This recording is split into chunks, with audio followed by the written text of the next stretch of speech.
a chipping service that we work with our citizens, and our old habit was a citizen would call in, who knows who they would speak to, and they would relay their information, and then that would get passed around through the city and finally end up with somebody who would call them back typically and schedule and try and give them the information. Then that information would get sent to the crew, hopefully, and there's a lot of moving parts and a lot of difficulty in keeping track of stuff, to say the least. Tiffany said there's got to be an easier, better way, and she worked with IT to develop a work order system that's on the front page of our web page. So now you click on a button, you fill in your information, and has all the information you'd need, the rules, and so on. Plus it goes straight into our work order system and is automatically linked to the same system that schedules work for the public works guys. And we've cut down a lot of frustration for our customers and a lot of frustration for our staff, because we have Ms. Danhoff saying, hey, there's a better way to do business. I wanted to compliment her and also the IT department for implementing that vision, and that's great for our customers. Good stuff. Thank you. All right, next item that we have on the agenda this evening, we have a proclamation with regards to School Board Recognition Month. And I'm going to come down to the podium there and ask if Dr. Gibson and Mr. Inman would like to join me.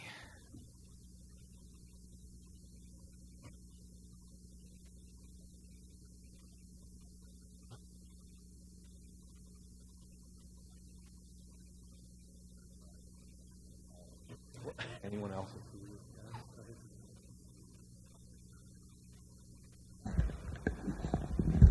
There's no portable microphone, so I'm going to commandeer this one a little bit and turn it about.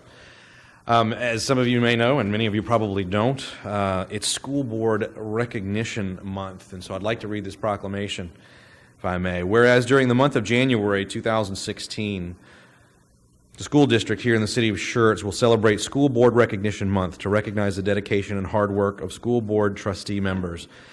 And whereas school board members are strong advocates for public education and are responsible for communicating the needs of the schools to the public and the public's expectations to the district, whereas to create the educational vision for the students, school board members work closely with parents, educational professionals, and other community leaders.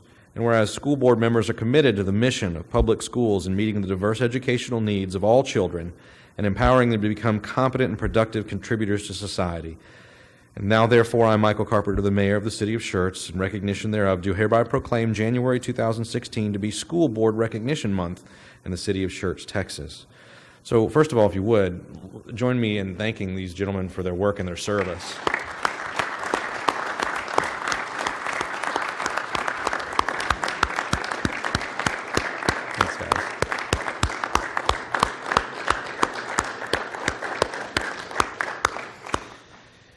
The job that you're asked to do is often a challenging one, sometimes a thankless one, and it's a great contribution that you make to all of us that you decide to serve, and we really do appreciate that. We also enjoy a very good relationship between the city and the school district that not all cities and school districts have.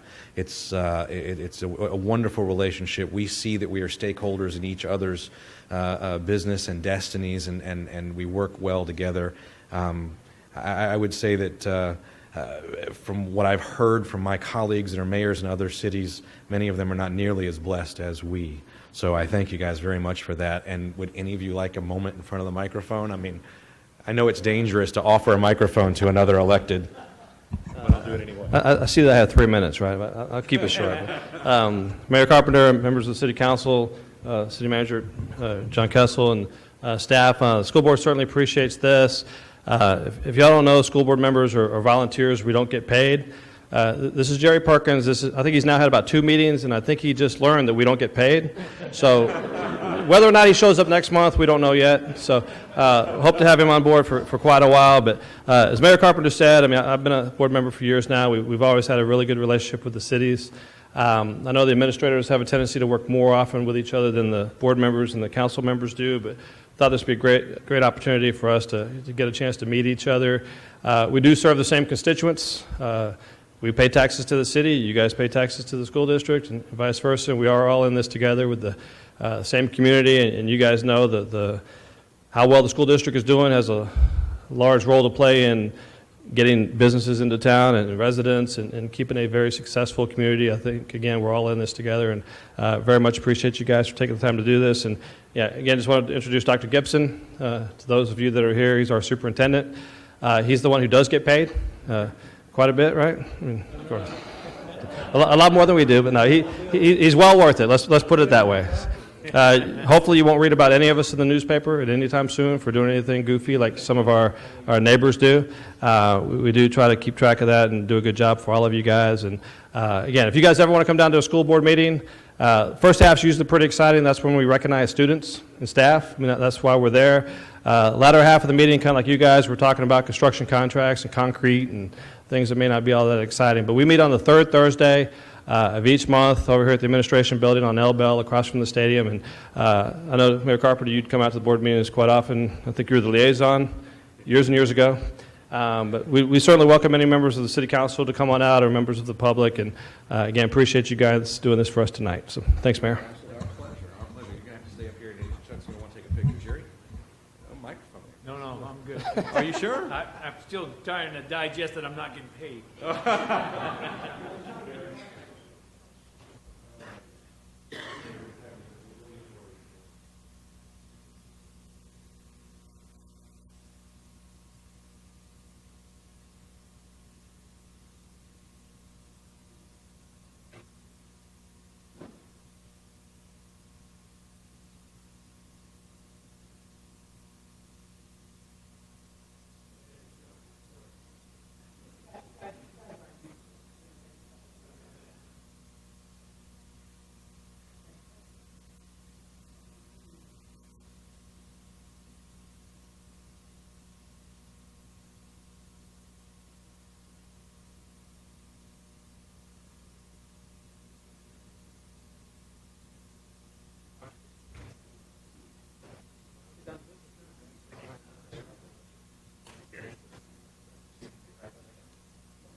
You have to go to the Cibolo City Council meeting tonight? Well, at least you chose the right one first. So I can't resist when I have other cities mentioned, just kind of give a little of a, All right, next item that we have on the agenda this evening, we have the hearing of residents. And at this time, I've got several folks who have signed up. We'll start with Carl Douglas. Carl?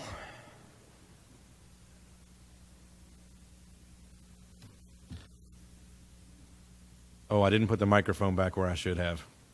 My apologies. Accepted. Good morning, good evening, Mr. Mayor, council members. I'm Carl Douglas, 2550 Woodland Village Place. I've been a resident and a voter of Schertz for 19 years.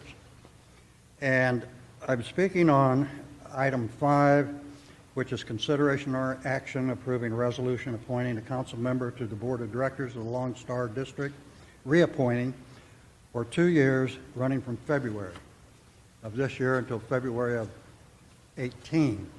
As a voter, this is what really concerns me, because less than 60 days after the November election, to where this council member was reelected to the city council, there was signage all over the city about this individual running for a county office.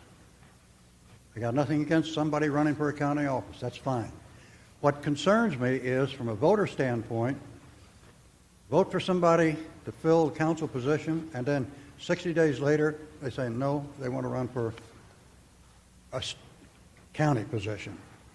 Now, in the event this individual is elected, come November, when we all vote again, we've got another empty council position that has to be replaced, and I hope that the city has provisions to be able to replace this individual on the rail board, because we need somebody from the city rather than from the county, representing the county, sitting on that rail board. It's just food for thought, my concept, my ideas. Everything's cool. Thank you. Thanks, Carl. Next on the list this evening, Alan Cockrell. Alan?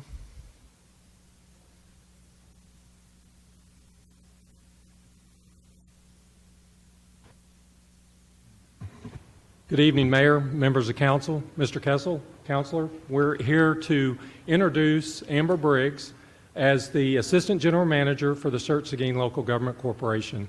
Some of you may be familiar with Amber. She was in the oil and gas industry the last several years, but prior to that she worked for CCMA, and I think she interfaced with the city quite a bit. So we're real happy to have her join the Schertz Local Government Corporation, and I think she's real glad to be dealing with clean water versus dirty water.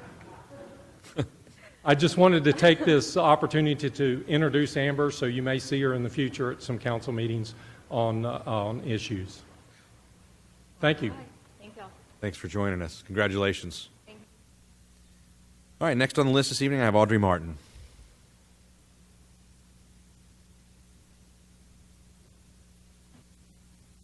Evening. Good evening, council members, Mayor Carpenter. My name is Audrey Martin, and I'm here tonight related to a workshop item that you all have on the agenda. It's the last workshop item related to requests for support for proposed housing tax credit apartment developments here in Schertz. I really wanted to just kind of come up and introduce myself on behalf of the development team for a development called The Preserve at Wiederstein. This is a development that my group is working on, proposed apartment development at the southwest corner of FM 3009 and Wiederstein Road. We are working closely with the landowners in this case, very long time Schertz residents, the Frobese family. We have a couple of members of the family here tonight as well. What my team is proposing to do is to locate a 120-unit apartment complex on that site I've described. We're looking to provide a mix of 1, 2, and 3 bedroom units that are designed to serve the general population here in the Schertz community. I do have some handouts for you all. Is it appropriate for me to share those at this time?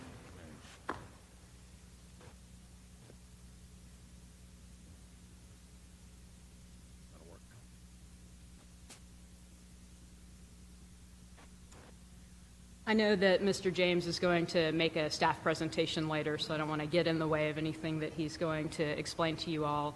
But anyway, I just wanted to introduce myself, let you know kind of a basic development plan that we're working on. The development team for this transaction is made up of a group called Royal American Development and Marquee Real Estate Consultants. Combined, these two groups have a great deal of multifamily development and ownership experience across Texas and the Southeast as well. Something that I know Mr. James will be talking about some more is the proposed financing structure for these developments. The Preserve at Wiederstein will be financed in part through the Housing Tax Credit Program, which is it's a federal program for the development of housing across the country. The intent of this program is to provide housing that is affordable to people who make 60% or less of the area median income for a particular area. In this area, it's the San Antonio metropolitan area. So we'll provide a mix of units that target kind of different income levels. We'll have about 80% of our units will serve folks that make 60% or less of the area median income, and we'll have about 20% of our units that are standard market rate units. We are anticipating that for this development site, we're under contract to purchase 8 acres. Go ahead for a little more. Okay. 8 acres out of a larger 10.7 acre tract. What we're looking to do is to come to the city of Schertz with a proposal for a planned development district that would anticipate the rezoning of the entire 10.7 acre tract.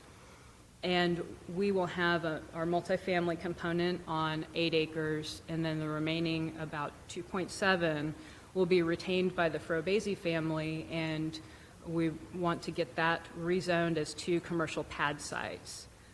So this is kind of a part of a larger mixed-use development that will include both the commercial component as well as a multifamily component. So in terms of procedure, I'm here to answer any questions. I don't know if you call folks back up or not, but please let me know if you do have any questions. Very good, thank you. Thank you. Next on the list, Charlene Smoot and Lil Metzger. Come on up. Good evening, everyone. My name is Charlene Frobese Smoot, and I'm here with my sister, Lil Metzger, representing the Frobese family. We're here to show our support of and ask for your support for this development of our property at 3009 and Wiederstein Road. And hello, my name is Lil Metzger. I'm here to just enumerate some points that we think are important for you folks to hear. So I'll start with their proposal will actually provide a service to the community, as Audrey had mentioned earlier. Royal American plans to develop an architecturally pleasing multifamily project, which you've obviously had a chance to just take a quick look at. And it'll be a place to call home for the elderly, for perhaps veterans returning from overseas to come back to their families in the area, and even for employees of the new companies that have come into the Schertz area. The property is situated between the northern edge of the residential area and the commercial areas of Schertz, making it a really ideal location, we think, for this multifamily project. They're also very easy to work with and open to suggestions. We've already experienced that in our process with the negotiations with them. They've come together. It's very apparent that they're able to work with the city and with the family and take in some suggestions that we've had. The next thing is that the two parcels that will be on the front along 3009, that will be retained by us, and they'll have the 7.5 acres for this project. What else? Oh, and the important part about that is that it will provide some extra tax revenue for the city. The Frobese family is very supportive of Royal American development. The family has had a long history in the area. All four of us actually did grow up and go to the Schertz Civil Independent School District's grades 1 through 12. We plan to work hand in hand with Royal American as well as with the city, and we thank you for your help. Thank you. And last to sign up this evening, Lisa Stevens.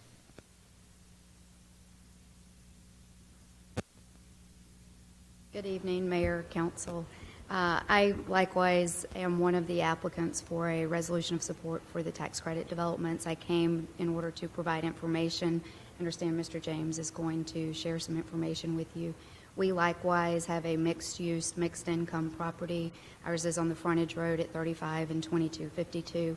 I have information that I can share if you would like, or I'm here to answer questions, as is our engineer. Really just wanted to let you know we were here and available. Very good. Thank you. Thank you. All right, that's everyone that I had signed up to speak this evening, so we'll go ahead and move to our workshops. And the first one that we have listed here is discussion regarding extending responsibilities of inspections to the engineer of record for professionally engineered projects. Mr. John requested this to be on the agenda, and Mr. James, you got some staff commentary for us on this one? Okay. It's a long night of me doing presentations, unfortunately for y'all. We'll see what we can do.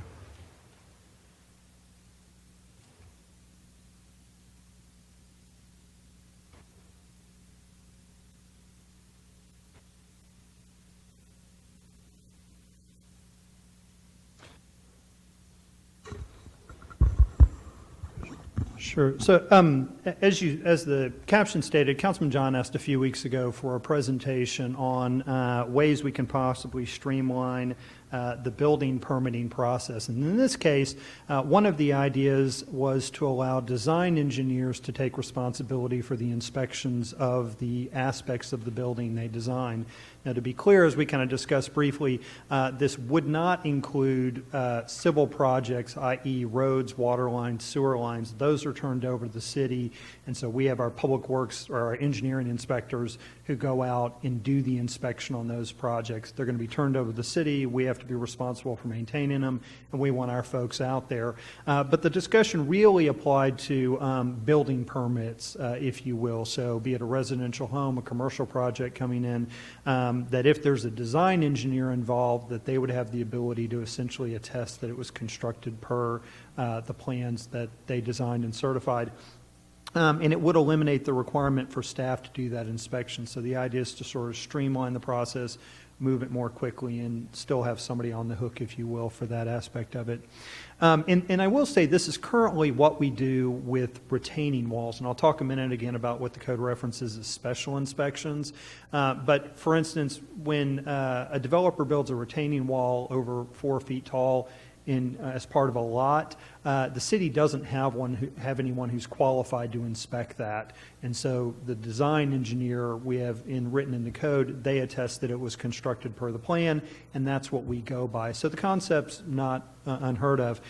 And there are aspects of construction of buildings that are required to be engineered. You know, we talked a lot about the foundation element, and we used to have the design engineer actually out on site. We modified the code to have their representative out on site. And again, a lot of that was because what they were looking at isn't necessarily what staff is qualified to review with regard to an inspection. We'll go out and do the pre-pour inspection with the framing to make sure it's where it should be, that the rebar's down and whatnot the way it should be, and we check some other things. But we don't inspect all of those aspects of it. And I will say that this varies from project to project. Generally, the things that are kind of engineered are the foundation, wind bracing, some parts of the structures such as trusses and floor joists on a residential project. And then there are a lot of things potentially on a commercial project, depending on the construction type, the size, the materials, et cetera. And I will say that one of the things that we do, and I'm not sure if this is where he was headed, but because we don't have that specialty expertise for a lot of things in the code, and there's a section in the code for special inspections, and it lays out what those are, and we have sort of a form where we list those. And again, very often what we do on those is the design engineer is the one who's typically qualified to come out and do the inspection. So if there are those elements, they would do the inspection on that. They fill out the paperwork that we're required to keep and attest that it was constructed the right way. You can also receive certifications from the International Code Council, but what we tend to find is when this stuff happens, it tends to be the design engineer who is allowed to do those inspections.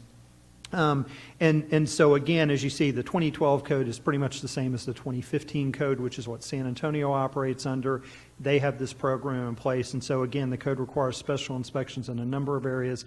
We don't have the expertise. And so again, it's typically the design engineer. Now there's some stipulations there that that person is actually hired and paid by the building owner or the property owner as opposed to the general contractor, and that change was made 10, 15 years ago, just to try to make sure that you don't necessarily have, I guess, the fox watching the hen house, if you will.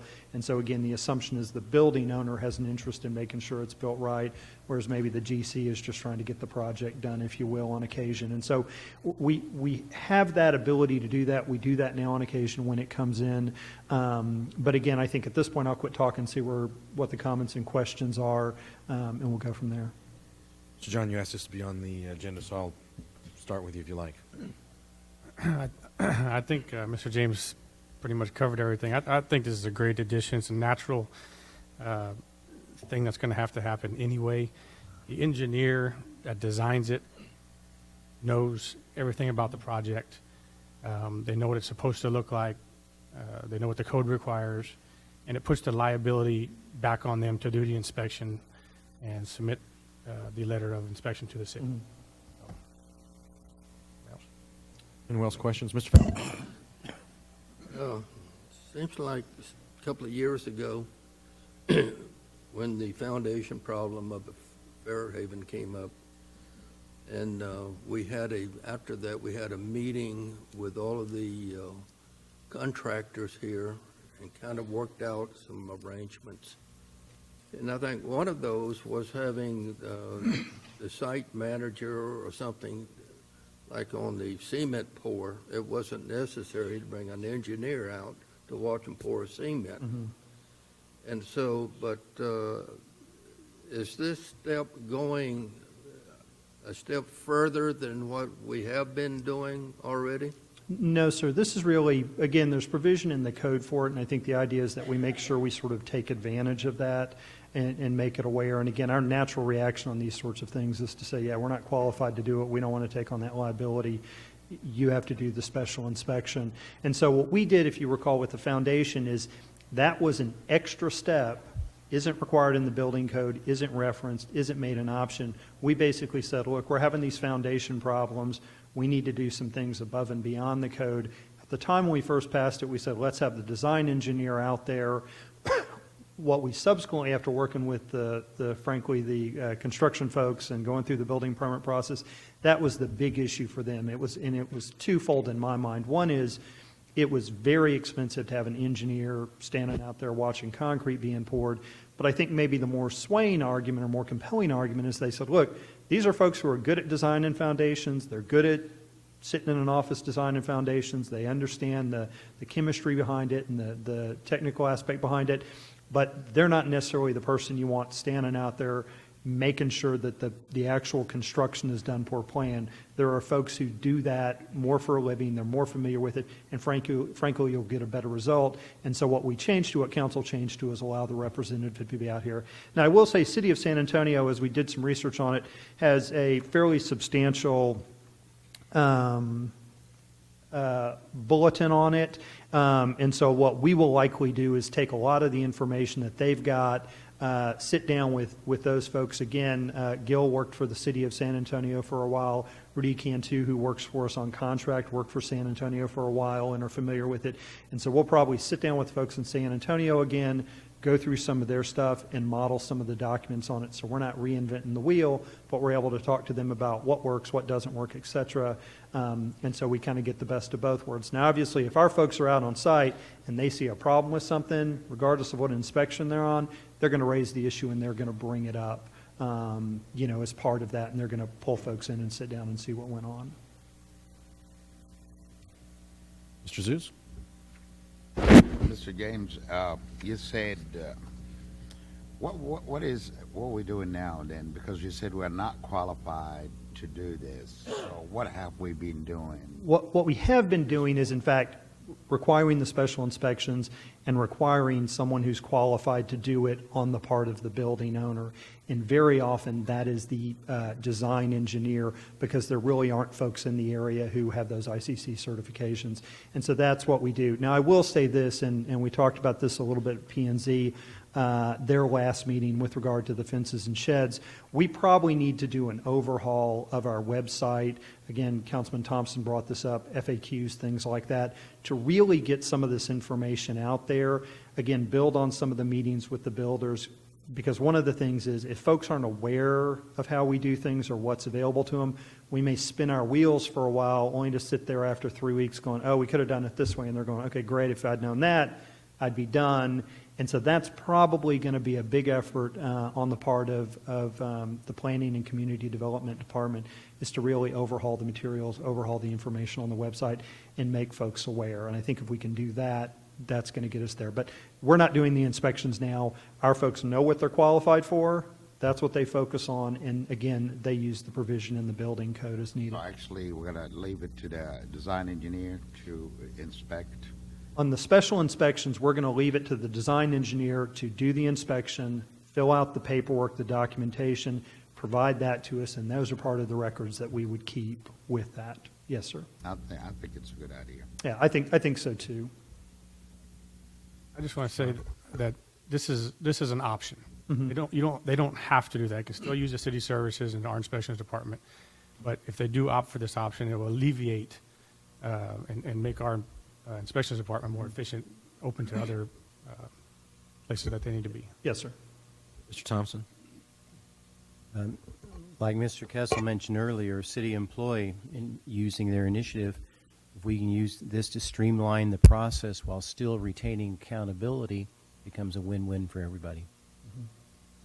And one thing I will say just real quickly, one of the things we've done to try to help deal with the workload, but we plan to keep on to deal with some of the peaks and valleys, are those contract firms to help with plan review and inspections. And so when we went out to look for those firms to help us, we wanted to make sure that they had some special certifications. So again, a lot of medical offices require a particular inspection of the gases that they use as part of the operation, and want to make sure they have those certifications. So we're able to move those through more quickly now because we have them under contract, we're using them, and we get one that comes in, we queue them up and get them going.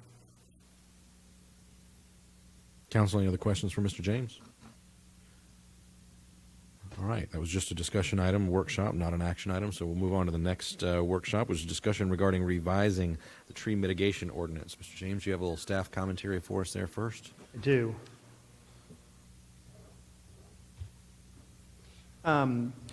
So this also came up with regard to tree mitigation. And just to walk you through, Section 2199 of the Unified Development Code is our tree preservation section. And generally under the current code, prior to issuance of a development permit, which is what you pull to construct public improvements, or a building permit, private improvements, you've got to pull a tree permit or an affidavit of no protected trees. Essentially go, there aren't any trees out there, and obviously then you're good to go. But in order to obtain that tree permit, the applicant has to mitigate for any trees under the ordinance that they're required to mitigate for. So for instance, again, you could have a site that there aren't any trees, they give us an affidavit of no protected trees, they get going. Could be that there's some trees on there, but they're hackberries, there's something like that, they're too small. Again, an affidavit of no protected trees, we may make Chuck traipse out there a little bit just to double check, issue the tree permit, and they're good to go. Other folks have to turn in that a tree survey with the application. We review that, we'll check it. Could be they say, I got one tree on site, it's in the back corner, not touching it. We'll put up tree protection measures, issue the tree permit, let them go on construction. But what you'll have with a lot of folks is they say, I got trees on the site, I'm going to take some of them down, and that's where then they have to mitigate. So I think that's the focus tonight is that mitigation requirement. And they can mitigate one of two ways. And again, there are kind of two classifications of trees. They're protected trees, and then they're heritage trees. So protected trees are trees that measure between 8 and 24 inches, and you measure about 4 feet ground height. You measure the diameter of it. And then again, a heritage tree is a bigger tree over 24 inches. And again, I will say there's some trees that are exempt. So if it's in the area of a septic system, don't have to mitigate. If it's in the right-of-way for a road that's on the thoroughfare plan, you don't have to mitigate. So say we tell the property owner, look, we need you to expand Maskey Road. You got to take out some trees on the side. Wouldn't have to mitigate. But if you're doing a residential development and you're cutting in a bunch of streets, you have to mitigate those trees that are in the way.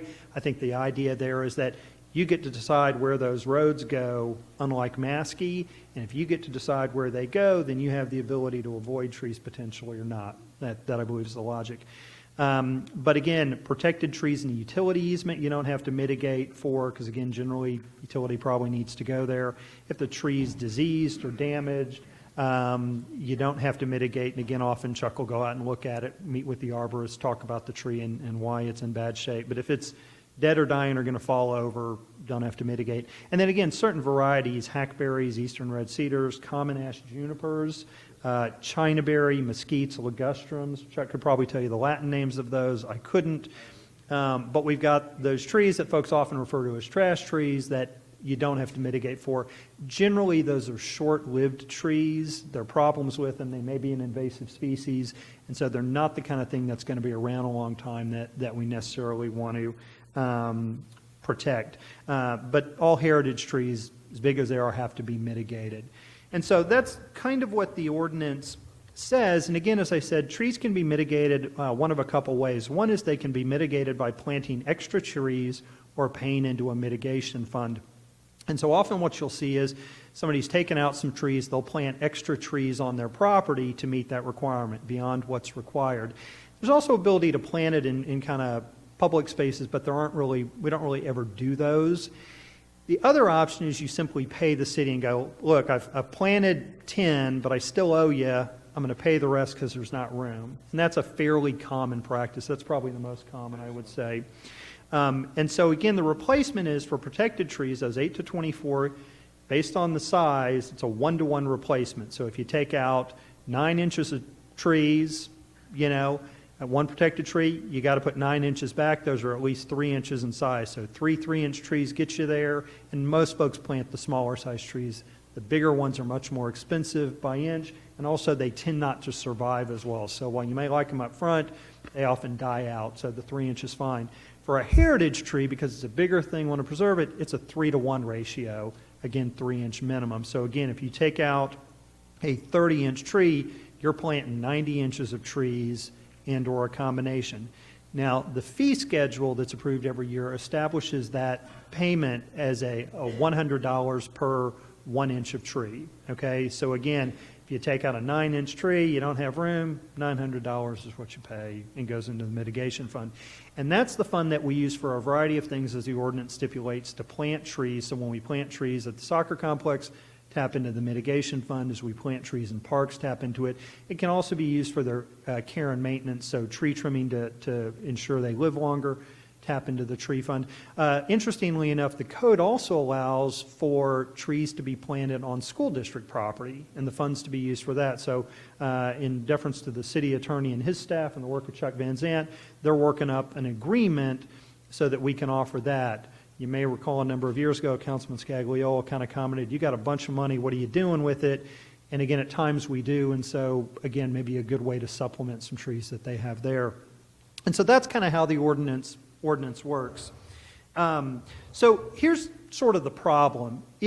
For most folks, it works pretty well, but if you've got a heavily wooded site and you're trying to develop it and there are trees all across it, and as much as you want to try to fit it in, slot it in, whatever, there's not a lot of way to do it, you're taking out a bunch, that $100 per inch can add up quite a bit. So, for example, Legacy at Forest Ridge, the new assisted living facility down Schertz Parkway, for that property, they paid over $200,000 in tree mitigation.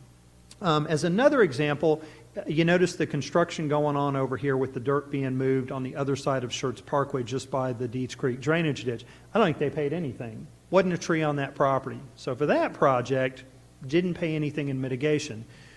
For the medical center that's having their ribbon cutting tomorrow up next to Bush's Chicken, they paid up over $80,000, almost $90,000. So if you consider the size of that versus the size of the one over here, they're about the same size.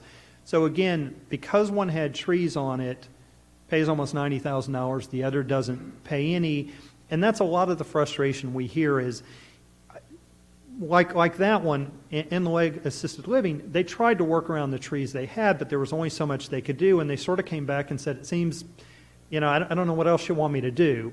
And so part of the reason you have a tree ordinance, one is that canopy is important to us. It makes a community beautiful, there are environmental benefits, et cetera, and so we just want to make sure we have trees, and the tree fund is a way to ensure that people try to preserve them, and that we have a fund to replace them if need be. And then the other part of it is, frankly, to try to get them to save what they've got. If they're having to pay for taking a tree out, the idea is that they'll be more thoughtful about those trees and not take them out. And again, that tends to work fairly well. I think the problem, even at times, that staff may struggle with are these very, very large numbers that developers kind of done everything they can do.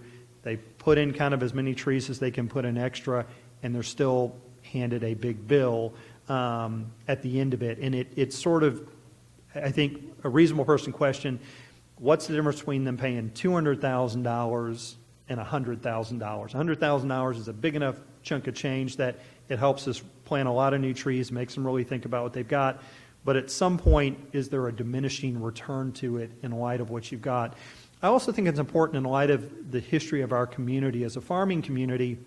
A lot of the trees we had were taken out a long time ago, and they've been farmed. And so what we tend to find here is you get sites with no trees on them, you get sites with fence row trees and a few scattered trees, and then you have those sites that for whatever reason haven't been farmed in a long time, and they're covered in trees. And so you get a real different application of the code. Guy that doesn't have any trees on his site thinks our ordinance is fine. The guy that's got maybe 2 or 3, he thinks, hey, yeah, it's fine too. I mean, used to dealing with this stuff. If he's got to pay a few $1,000s, that's part of doing business. They're used to it in most places. But it's when somebody walks in and they're hit with a number, upwards of, say, $40,000, that's the stuff that causes them to go, wow. So anyways, I think that was what prompted the discussion. That's a bit of background on the ordinance. I think, certainly I'll be quiet again, hear some comments, and then based on that, if council's direction is to revisit it, we can go back to both Parks Board and Planning and Zoning Commission, talk through some options to deal with that situation. Good. Mr. John? So, yeah, you covered most of everything again with the farmers and who took down trees 100 years ago and who didn't. Most of this comes from complaints from developers and property owners. One of the things I think that we could add here that would be beneficial for everybody is that the trees that are located directly under the building foundations, the building just can't be put anywhere else, just can't be moved. I think we could exempt those. That's just one suggestion that would, I think, alleviate some of their burden. Yeah. And the old version of the ordinance used to have that in it. If it's under its foundation, it was exempt. Mr. Edwards? And I was on planning and zoning with Mr. Wallace, and I kept wondering, and Ken, I see you shaking your head. I kept wondering, Mr. Richmond, I kept wondering, God, this guy just really loves trees. And I remember when one community was built, and I was sitting out there, not on planning and zoning yet, and it was right behind my home. And I remember being able to pet cattle, and I was thinking, wow, this is beautiful, man. I live in the country. Guys that came through and they just basically just bulldozed everything. They said it just wasn't feasible. It was not in their equation for their profit. That bothered me. So I do believe that with more thought in the planning and design, I think that we have a great tree ordinance. I understand about it being in the foundation, but I also saw when one particular company moved in, they took out, I think it was a 400-year-old tree, and it drove us all nuts when that giant oak tree was taken down. And so they're stakeholders, true. There's a profit motive, true. Why are they moving here? For more profit, true. So spending $80,000 up front, if you're developing land, I can understand that. But factor that into your equation before you come out. Canopy is extremely important. When we start talking about the temperature of our area, and I'm not an environmental protection guy, I'm not an environmentalist at all, guys. I'm not a scientist. I don't play one on television. I'm not an attorney, as Mr. Mayor always says. I'm not any of those things. But I am important about the next 300 to 400 years in Schertz. Why? Because I have kids that are gone away and going to be coming back and probably having kids of their own and thinking and remembering when they too were able to swing on a tree and hang outside and just do their thing underneath the tree and have a picnic. I remember that. And I don't think that looking at the tree mitigation fund, and maybe sometime in the future this may become an issue, but as we have it now, I like the idea of being able to have a canopy and being able to every now and then see that big open area of green space. I do like that. I do like going to a business that preserves their trees. And guys, I come from a little concrete jungle, and I can tell you it's extremely important to have a tree every now and then just to remember God's beauty. That's my opinion. Yes, sir. Mr. Thompson? When we first moved here, our next door neighbor had a huge tree in their front yard. We had nothing but their shade. And their tree is very beautiful, so I really appreciate that. Also understand from a builder's viewpoint, when we were working on revising the building code, we had several meetings between the city and interested developers to find out a solution that met everybody's needs. Perhaps something similar could be done here, perhaps a cap of a certain amount per acre. But I think there's rooms for win-wins so developers can develop and the city can stay beautiful. Mr. Fowler? Yes, sir. Maybe you can clarify something for me. I can understand that, we can work out something if it has to do with the foundation. But what I'm wondering, they take out the trees and they come back to you and say, look, we got plenty of trees left on the property. I mean, we can't plant anymore. Mm-hmm. Now, are they allowed to, what do they do if they say, well, I can't plant anymore on this property? Do they buy trees, or what happens? They write the city a check. That's write a check. Okay. So they can't buy Or pay by small credit trees and card. give them to us and things like that. Nope. Yeah. Yeah, they essentially write us a check, and then we sit on that money, and then we use it for eligible projects. And so most folks that pay a big dollar figure, it's a combination. Again, if it's under, and I will say this, it varies from type of development to type of development. So a commercial project is very different than a residential one. One of the challenges on a residential project is drainage. You know, we don't allow lot-to-lot drainage anymore. You've got to take it to the street or take it to a common lot in the back. And so that requires the property to really be graded.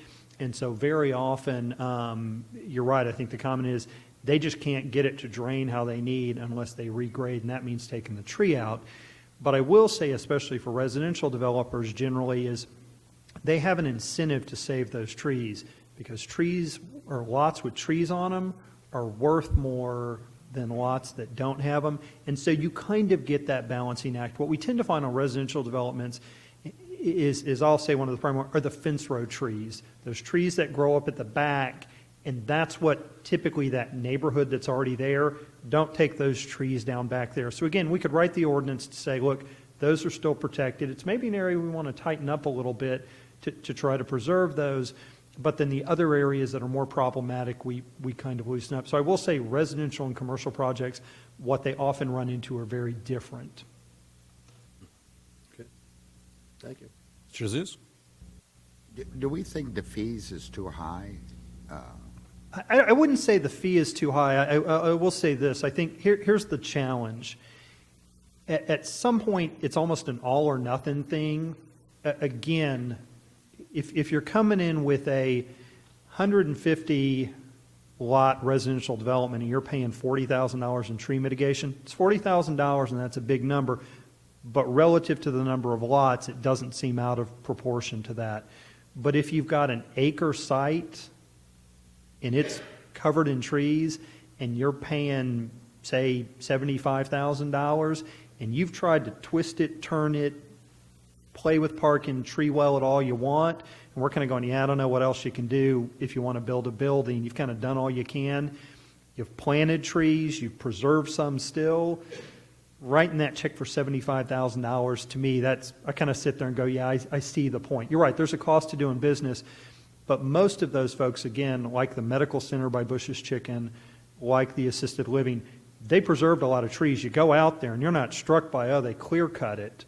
And those, I think, are the ones. And so I think it's a more nuanced ordinance to say, for the folks who are trying, and there's not a lot they can do, they do need to mitigate, but at some point, it's a law of diminishing returns. It's not doing us as much good. But for the folks who aren't and haven't thought about it, we need to make sure we collect the fund, I think. So how's that for a non-answer answer? That took 5 minutes. Very good. Thank you. So is it not true that our planning and zoning looks at this on a case-by-case basis? No, our planning and zoning doesn't. So again, there are a few folks involved in this. The ordinance is set the way it's set. And again, we still have people who are vested under the old ordinance where the old one may apply, or folks under the new one. So the tree ordinance is in the Unified Development Code. And so the Planning and Zoning Commission has to make a recommendation on those ordinance changes before it comes to you. And Planning and Zoning Commission will nod back there. They got a bunch of ordinances they want us to be looking at, and this is probably one of them. Parks Board, Also, this is sort of under their bailiwick because it's a parks issue. We use the fund to plant trees in parks. And so again, our recommendation would be we need to probably go to Parks Board and get their take on it. The other is our practice in the past has been to take this with Board of Adjustment. So our Board of Adjustment folks have heard it, and often they kind of go, council set the fee at what they set. There's not really a hardship. Not a lot I can do for you. And so, again, I think if council were interested in this, I think our recommendation would maybe go back, do a joint meeting with all of those bodies, work to educate them on what other cities do, what we hear from folks, what the numbers look like, kind of develop what our priorities are, what is it we're trying to achieve with this and protect with this, then go out and talk to the development community, understand what they would say, and then try to work an ordinance and kind of take it back to those three bodies and then come to council. So is it something that, what I'm hearing is, are our ordinances, are they out of line? Our fees, are they out of line with everyone else in the area? I don't think they're out of line with everybody. Here's the deal with the ordinance. Everybody's is a little bit different, and those little differences can in certain cases make a big difference. That's the distinction. So our ordinance, you read it, you walk away going, yeah, it's perfectly fine. And 90% of the folks that pay a tree mitigation, the amount they pay, most folks will look and go, yeah, that's in line, it's reasonable, it's cost of doing business, it's helping to plant our canopy. We get those couple a year, and like I said, with our ordinance, it's the lot that's heavily wooded, that their trees just sort of all over it, and they'll walk in and go, what do you want me to do? I can twist it here, I can scooch it here, I can twist it here. I give you three options. I'm going to save some trees in both. I'll plant new trees in all three, but I'm taking out trees in all three, and I'm still paying this huge dollar amount. What do you kind of want me to do? And staff's going, yeah, that's just kind of the way it is. So I think it's that aspect of our ordinance, to me, is a bit problematic that we could tweak. I think we can still get developers to be incented to be thoughtful about it, and yet if there's kind of nothing they can do beyond what they've done, we're not overly pounding on them, maybe. Does that make sense? Yeah, perfect sense. So the idea of just taking them case by case, because we're only having a couple of these per year, taking these case by case and bringing them to council I think approval. The problem with doing it on a case by case with a waiver, and I think this is what Board of Adjustment would struggle with, or P&Z or council, is it becomes just very much a judgment kind of call in and of itself. And so my preference is not to put P&Z in that situation to go, what's too much, what's not enough, as I apply it to this one. In my mind, a better way to do it to streamline the process is if we can go through and maybe look at those past cases and say which one of those seem problematic to us, that we maybe have done something like that, then we can try to identify, well, what was the common element to that, and how could we tweak the ordinance to deal with that but not pull other folks in, would be my thought. Mr. Fowler?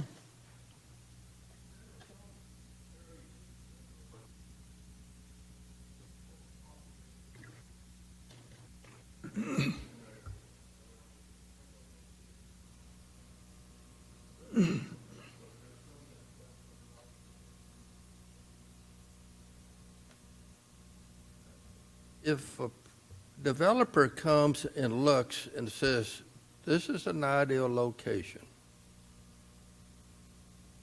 but there's so many trees there that would have to be mitigated, it's not profitable to build this. So they walk away from it. And we get into a situation where nobody wants to build on it because of the trees. What do we do in situations? Is there a point where we have to make a decision that we're going to have to change that guideline, or are we going to have to do something in order to make good use of that property? Sure. So I certainly could imagine where that is the case. You know, what I think I will say is certainly we've had projects come in to look at locations who've not gone ahead, and probably that was due to the tree mitigation amount. Now, the flip side of that is we've had somebody come in and pay $200,000 in tree mitigation, and it still worked. And then the other aspect of it is typically from the developer's perspective, you're right, it's about having a return on investment, making a certain amount of profit. And so very often, if they're paying a certain amount in tree mitigation and they can't make that profit, they're looking to cut elsewhere. So maybe it's making a cut to the architectural materials to reduce some costs there. But frankly, a large part of what it tends to come down to is they go back to the property owner and going, your land's not worth this. You got it priced for this.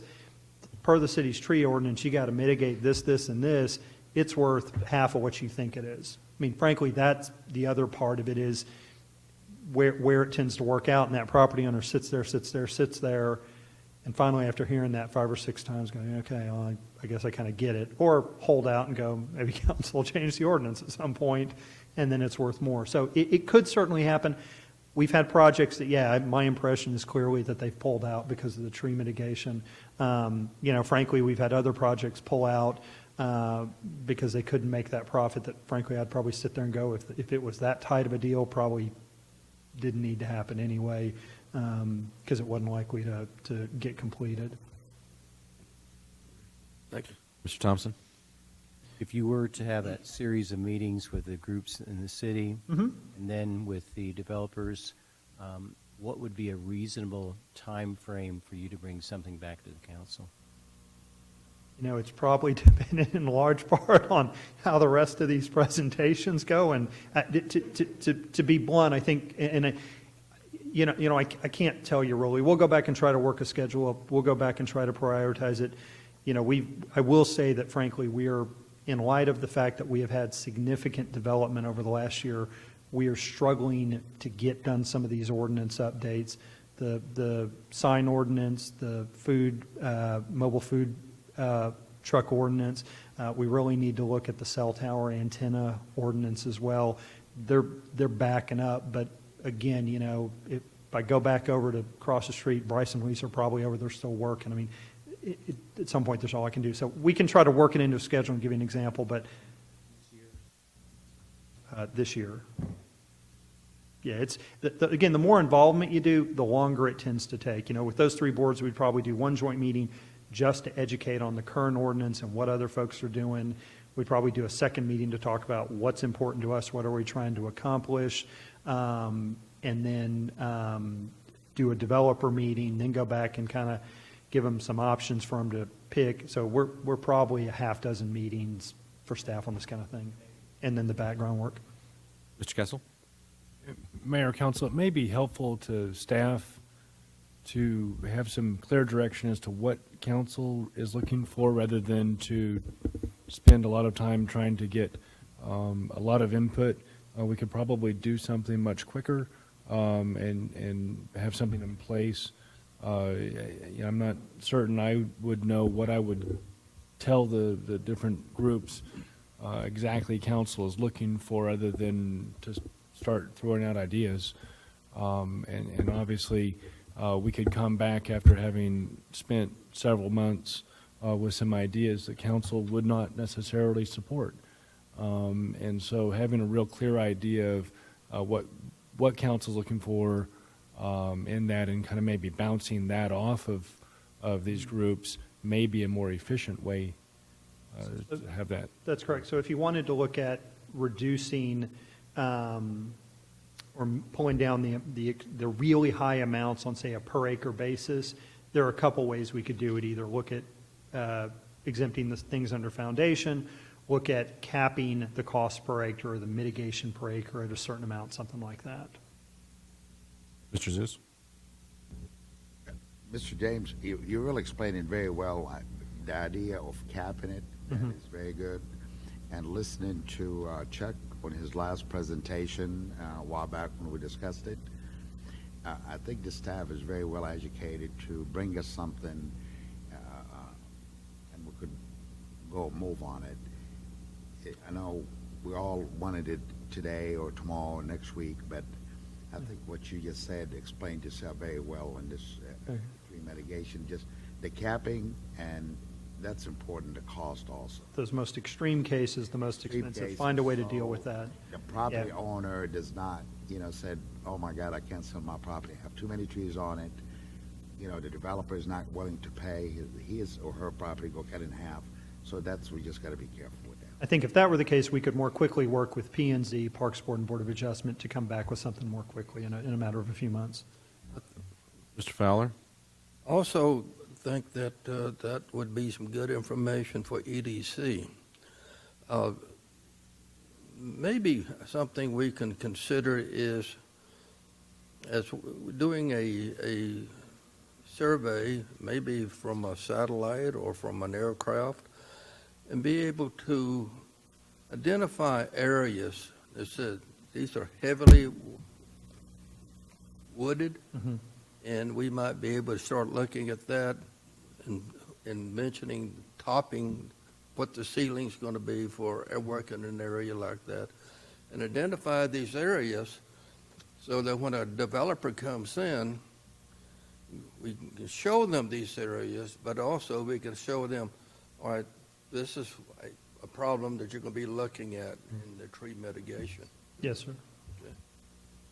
Mr. Thompson? I like Mr. Fowler's idea of stages. I think that could be very effective. You know, if you fall within such and such range, et cetera. The only thing I would like to see somewhere in all of this is that the developer does have to make every reasonable effort to retain rather than just clear those. Understood. James, you need more from No, I think we're good. So let us kind of go back, work with those boards, get some input. Again, if we struggle, we may come back pretty quickly and just bounce an idea off you. But otherwise, let us see what we can do in the next few months. All right, thank you very much. Next item on the agenda is discussion regarding permitting requirements for fences and sheds. Mr. James. Thank you. As you will recall, when council reviewed the building code update going to the 2012 back in September and October, there was a lot of discussion about permit requirements for fences, sheds, things like that. And again, not quite agreement. So again, council said, go back and work with P&Z, see if you can reach consensus on that. We have done that. We've had a couple of meetings with them, and I think the last one they were okay with. So again, where they kind of ended up on this is exempting from permitting replacement residential fences like for like. So a 6-foot wood privacy fence for a 6-foot wood privacy fence, or a 4-foot chain link for a 4-foot chain link fence. We're not going to regulate board size. The current boards were 3 inches wide, and this one's 5 inches wide. Not going to care if they're all attached to one side of the frame or if it's sort of a basket weave type. But really, what we'll try to do is give a general definition of like for like, and get that out of there. P&Z on both items said, we're okay with it. Why don't we kind of look at it in 6 months, see what we've kind of had, see what the issues have been, and just revisit it. If it's working well, great. If it's not working so good and we need to make some more adjustments to get it to work better, let's do that. If it's turned out to be a total disaster, we're having all sorts of problems, we can always go back with what we've got. I think, as I said, a big part of what they said we need to do is really work to publicize and make folks aware. So Schertz magazine articles, websites update, handouts, things like that to educate folks so they don't misstep with it. But generally, I think they ended up as a like for like. I think staff's position, frankly, as they talked about some more nuanced approaches, is let's not try to get too tricky with this one. It confuses people a little more for us to administer. So the idea is generally residential, like for like, let you don't need a permit for it. Staff is certainly happy to go out and inspect it for you if you want. The homeowner says, hey, can you come look, make sure they did this right, complies with building code, we'll do that. All residential fences still have to comply with building code, so if you build something 10 feet tall, probably wasn't a 10-foot tall fence, it's got to meet it. If you build it off the property line, didn't follow where it had been, we're going to have an issue with that. If you built over a property line, you're going to have to take it out and repair it. So that's kind of where we ended up. With the sheds, again, the building code exempt structures under 200 square feet. Staff felt like that was pretty big, so we talked a lot about 120 square feet, and I'll probably misspeak, and you'll hear them groan back there. So the idea is that if you're putting in a shed 120 square feet or less, you don't need a permit. If it's more than 120 square feet, you do need a permit. Okay. And then there are caveats with that. So again, one of the ideas is if it's got to be movable. So if you're going to sink posts into the ground 3 feet deep, put them in concrete, and it can't be moved if there's a problem, you need to pull a permit for it. Again, it's got to be moved. One of the issues is, and we said this, is we may have folks sticking them toward the back of their yard, maybe under an easement. That may need to get moved. it may be a challenge, and you may have to go buy pizza and a 12-pack for all your neighbors and get them to come over and help you with some 6-inch PVC pipe, I think was the idea. Get it on there and move it out of the way may be more of a challenge. But the idea, again, on this one is to come back in 6 months and look at it. Now, again, if you still want to wire it up, we're going to review that as part of the electrical. If you're going to put down that concrete pad, we're going to look at that as part of that permit. So, again, we think this is a good way to go. Let's try them, see how they go. We'll come back, we'll update P&Z, update you guys, and then decide if we need to make adjustments. All right. Anybody have any questions, Mr.? I have one thing. I've met quite a few people that have the basket weave fence that the builder put in that would like to go to the straight, 6-foot picket. Would that be all on one side? All on one side. So you're either the guy who sees the slats or doesn't. Yeah, that's fine. That's not the kind of stuff that we're going to regulate. If you've got the basket weave, you want to switch over, you don't need to get me saying I like one versus the other. And different people have a preference. If you're worried about security, you don't want somebody to be able to climb in from the outside. If you just more in the aesthetics, you want to look at the one side. If you don't really care, get on with neighbors, do a basket weave. Mr. Zeus? And when does this take effect? Well, what we'll have to do is we'll have to write an ordinance on this and come back to City Council. It's not part of the UDC, so don't have to go to P&Z. So again, this will come back, in the next few weeks. Given that items are due tomorrow, I don't think I'll have it for you at the next meeting. It'll probably come back the meeting on the 9th. I can probably get it in. It's a fairly straightforward change. Okay. Thank you. You're welcome. Anyone else? All right, sounds good. Look forward to seeing those on or about the 9th. Next item on the agenda is a presentation and update regarding payday loans. Mr. James, again, you have the duty. I do. Yep. I'm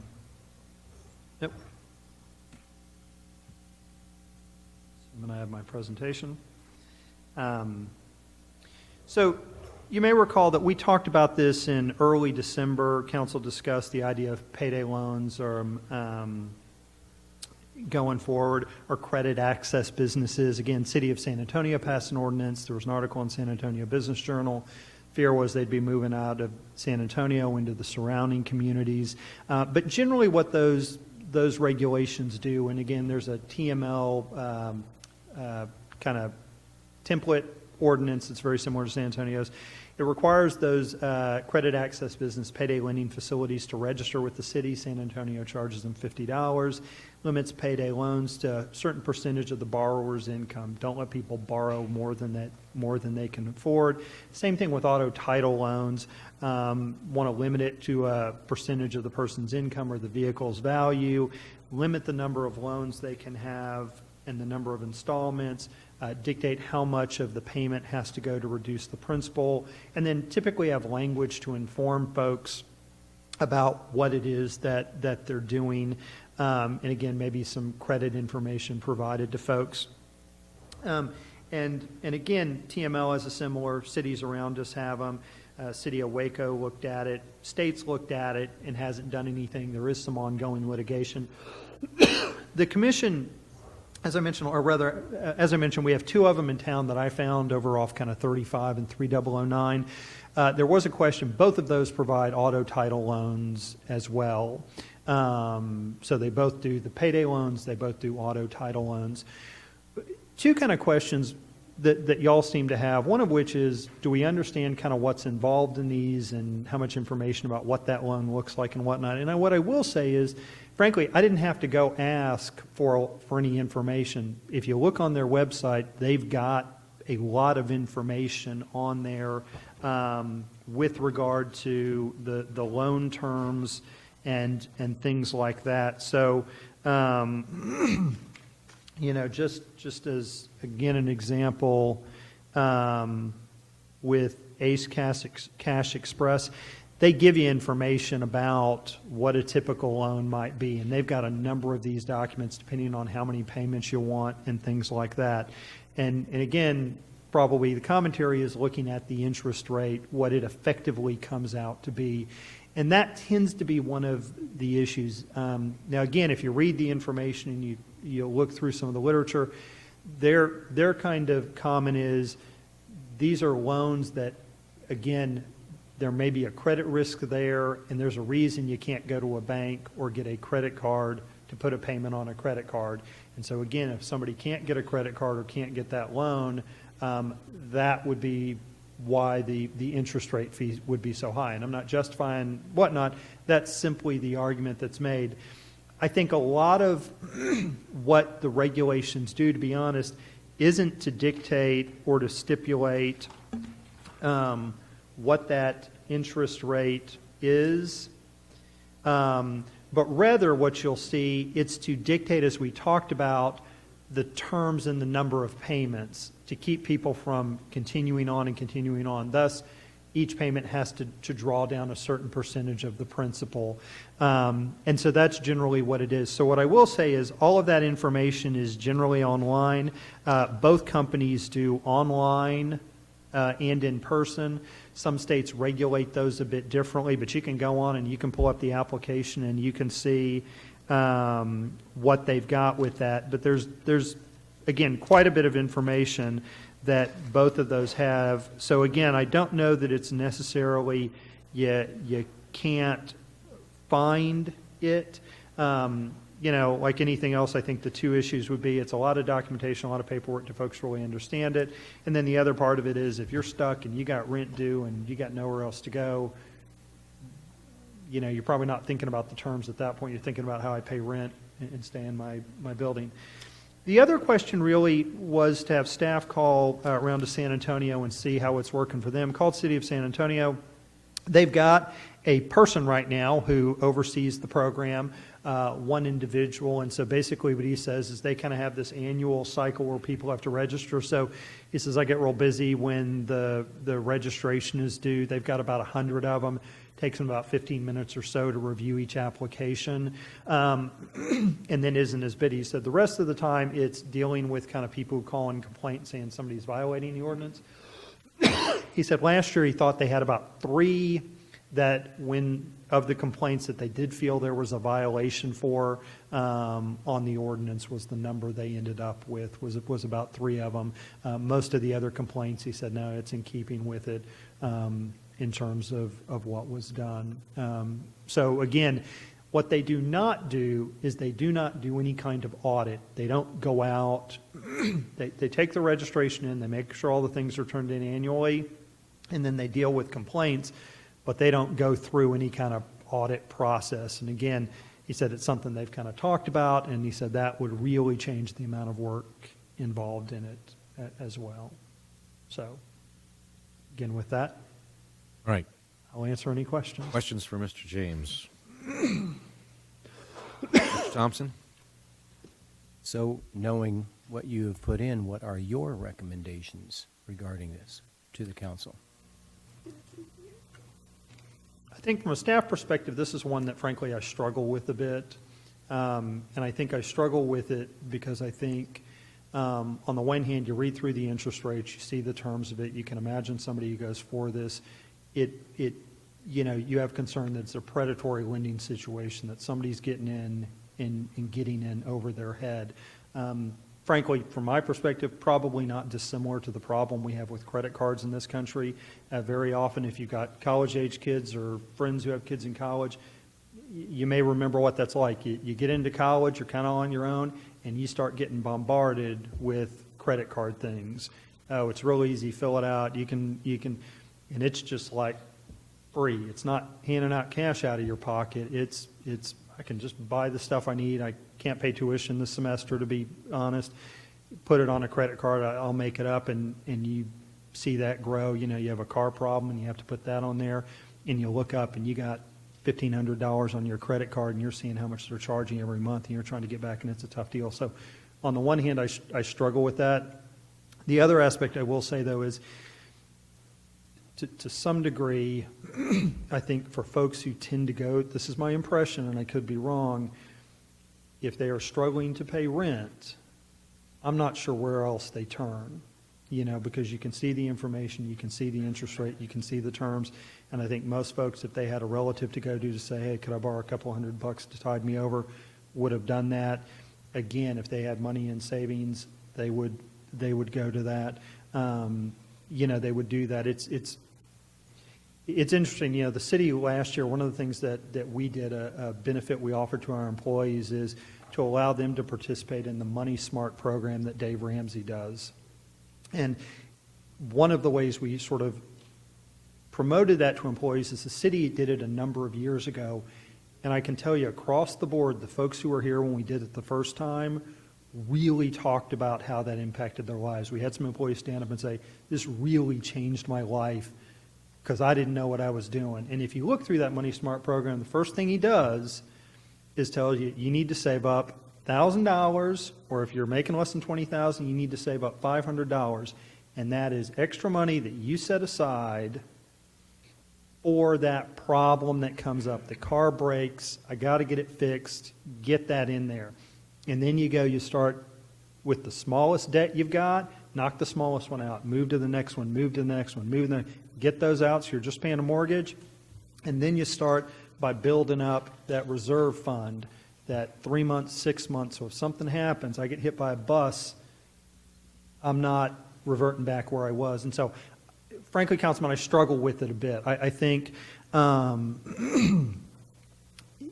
maybe this is the answer. I don't necessarily have a problem with imposing the regulations. Again, as San Antonio said, they still have 100 folks in business doing this. They haven't left altogether. And so it still is an option. And yet, what I think maybe is it keeps somebody from getting in too far over their head is some of the issues. So I don't have a problem with the regulations is where I end up.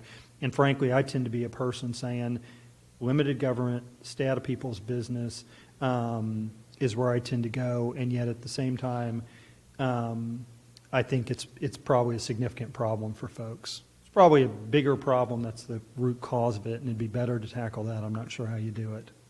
It's interesting that you say that because back when we had the Fairhaven issue, it was not we couldn't get involved in the contract negotiation between builders and the actual resident. So that's interesting. But when you see 890% interest, I mean, I'm all about capitalism. I'm all about entrepreneurship as well. That is extremely difficult to digest. That is extremely difficult. Man, where do we go? And I'm asking because if San Antonio's doing the same thing, and I know leaders are concerned about it, but then again, are we trying to force behavior? And we're not behavioral scientists. We can't do that. And I think the other part of it is, and this is where I struggle, and you ask me in an hour and I'll give you a different opinion, does this push people toward credit card debt? And frankly, I'm not sure that's much better because you can rack up huge amounts of debts and the interest rates on those are up there as well. They lure you in with a low interest rate, you're late on a payment, or you build it up and you're up there. So again, if you're asking me if somebody were to go to a payday lending with regard to they do going, look, it's real expensive, it's $200, it's here's what you pay on it, but you're not feeding that credit card, I vacillate with that. And we don't have the ability to regulate that. So again, you ask me in an hour, I'll tell you now, stay out of it. It could be worse. We kind of don't know what the implications are. It may send in people some way that's worse. Well, isn't that an area, though, and I agree that most people who are going for a loan don't have the slightest idea about compound interest or things like that. And they can look at those numbers and they don't mean nothing. Why isn't the government or the state or us or whoever, whenever a person comes in for a loan, that sheet with a matrix is pretty well invisible to the individual. He doesn't see it, he doesn't understand it. But why isn't the loan company made more responsible for saying, all right, if you're going to take this loan, this is what it's going to cost you in 2 weeks, in a month, 2 months, and say, here are the numbers. Yeah, and I'll have to tell you, Councilman, my impression is that they lay this out for you. I don't come away after what I found with the impression that they hide it. You go on their website, you can find what it chart. They tell you. Maybe let me talk with your first comment. I think a lot of folks don't understand it. And to credit my father, despite how he turned out in many other ways, I still remember my father when I was 17 and had a job and said, I want to get a car. And he said, okay, that's great. You can go down and you can get a loan for it. And helped me figure out which banks to go. One of them was Jefferson State Bank, and I was ready to go. And he said, you want to like that? They're not going to give you a loan if you look like that. Go down and get the paperwork, put on church clothes, go down there, get the stuff, come back, got it back, came back, sat with him and said, and I had looked at him, I don't understand it. The car I want to buy costs this, but after I pay this loan, I'm paying, 1.5 times the thing, twice the car. And he said, that's what interest is. And this is what you do. So do you want to buy the car now, or do you want to keep working, and how much can you make in 6 months? And then if you've got that, what can you do? And so again, I don't know why most folks, frankly, I credit, my dad was real good about, as I've told you, walking out back and going, money doesn't grow on trees, you gotta pay for this stuff. And that's how I learned it. But I think that's the bigger problem, is folks don't know, they don't understand. It's not that the information's not there. And again, I think very often folks don't have another choice. Again, as I said, you can't pay for tuition one semester, you put it on a credit card. You can't pay your rent, you go get a payday loan. You got a car, you get a title loan. There's not else folks can do. Again, what you could do if council wanted, again, maybe like what PNZ did, is you could take some baby steps into this. Rather than restrict the terms, you could go and say, in Schertz, we require you to register, and you're required to get people to sign this information that, as clearly as possible, states the terms of the loan. And that may be a thing to try to say, look, if our goal is to try to inform folks, reasonable enough role, let's not get too far in it, you could do that. Mr. Zeus? I'm for leaving it alone, because when you do this, then you have to go educate the credit card companies and tell them it's a business, and those people that goes up there, my heart goes out to them. Actually, my heart goes out to them. Yes, sir. Because they're going in there to turn the water on. They're going in there to turn the light on. Yep. I don't think they're going in there to take $100 and go blow it at a nightclub, but I think we just leave it alone. It's self-explanatory. They know what it is, but they're in such a bad position. That's why they're there. They want to turn the light on. They want to, they don't want the car to be repossessed. Yeah, and I agree with you. I mean, that's, again, what I struggle with. And I think part of what San Antonio does is the idea is that for a certain percentage of those folks who are going to get it, we're going to keep them from getting in worse trouble by having these restrictions. But you're right, you're excluding some folks. They're not eligible.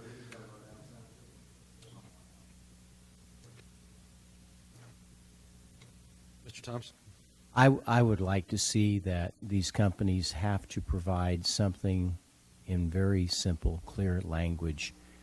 Again, a consumer can go there, but let's at least give them a chance to understand what they're signing.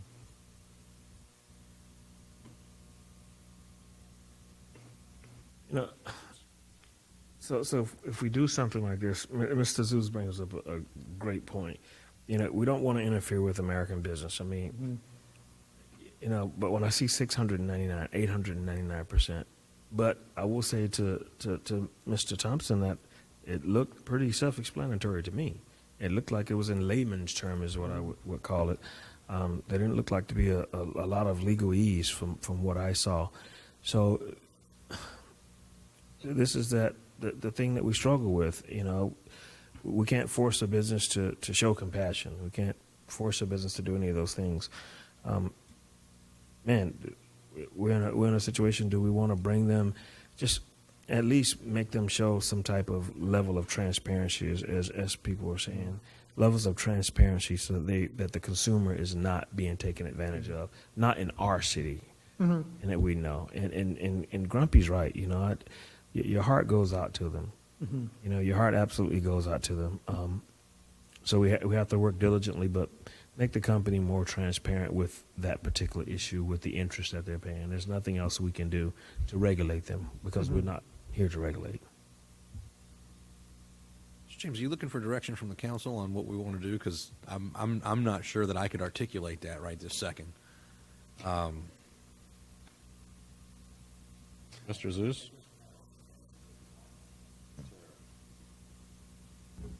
Councilman Edwards said that to make it more transparent, and it really is in black and white. I mean, he's showing it. So just, I think we ought to leave well alone. That's my recommendation.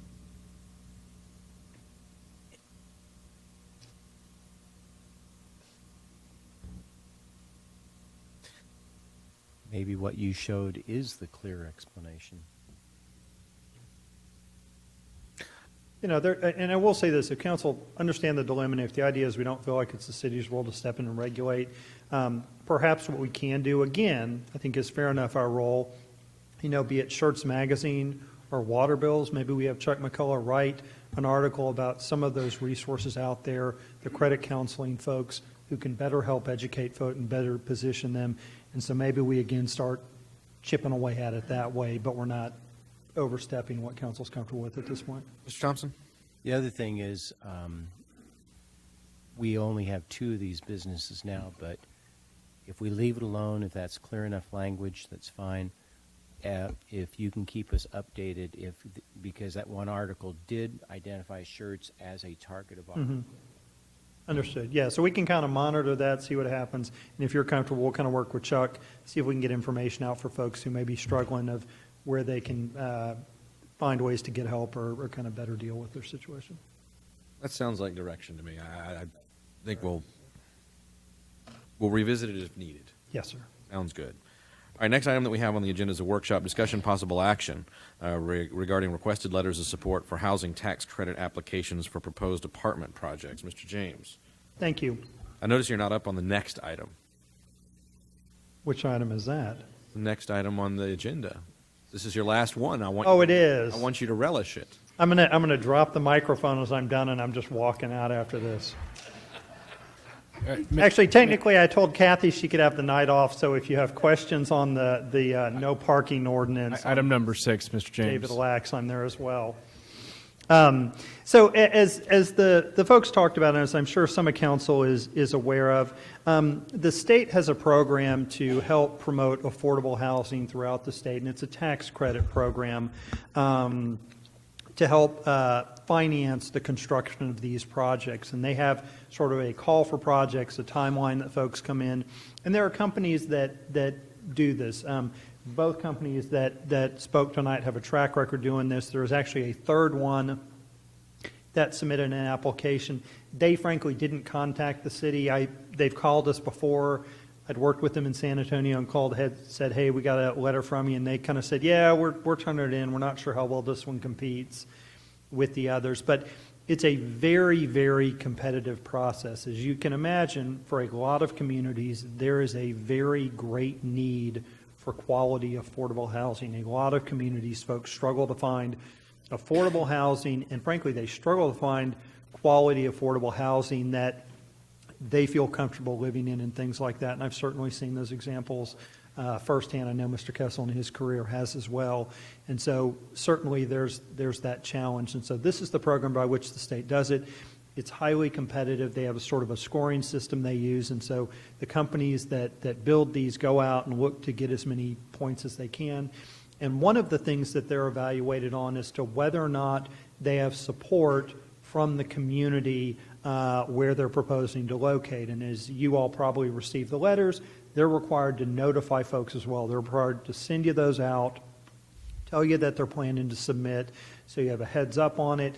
But then very often they come to the city and say, hey, look, if we're going to compete for a project here in Schertz with one that may be in New Braunfels, we need to score as highly as possible. And it helps us if, frankly, the city council says we're supportive of the project. So that all makes sense, certainly sort of well and good. One of the projects also wanted a waiver of fees. It was a nominal amount of a fee waiver of up to $10 that gets it. So it's not a large amount of money. It's a token amount to score with that.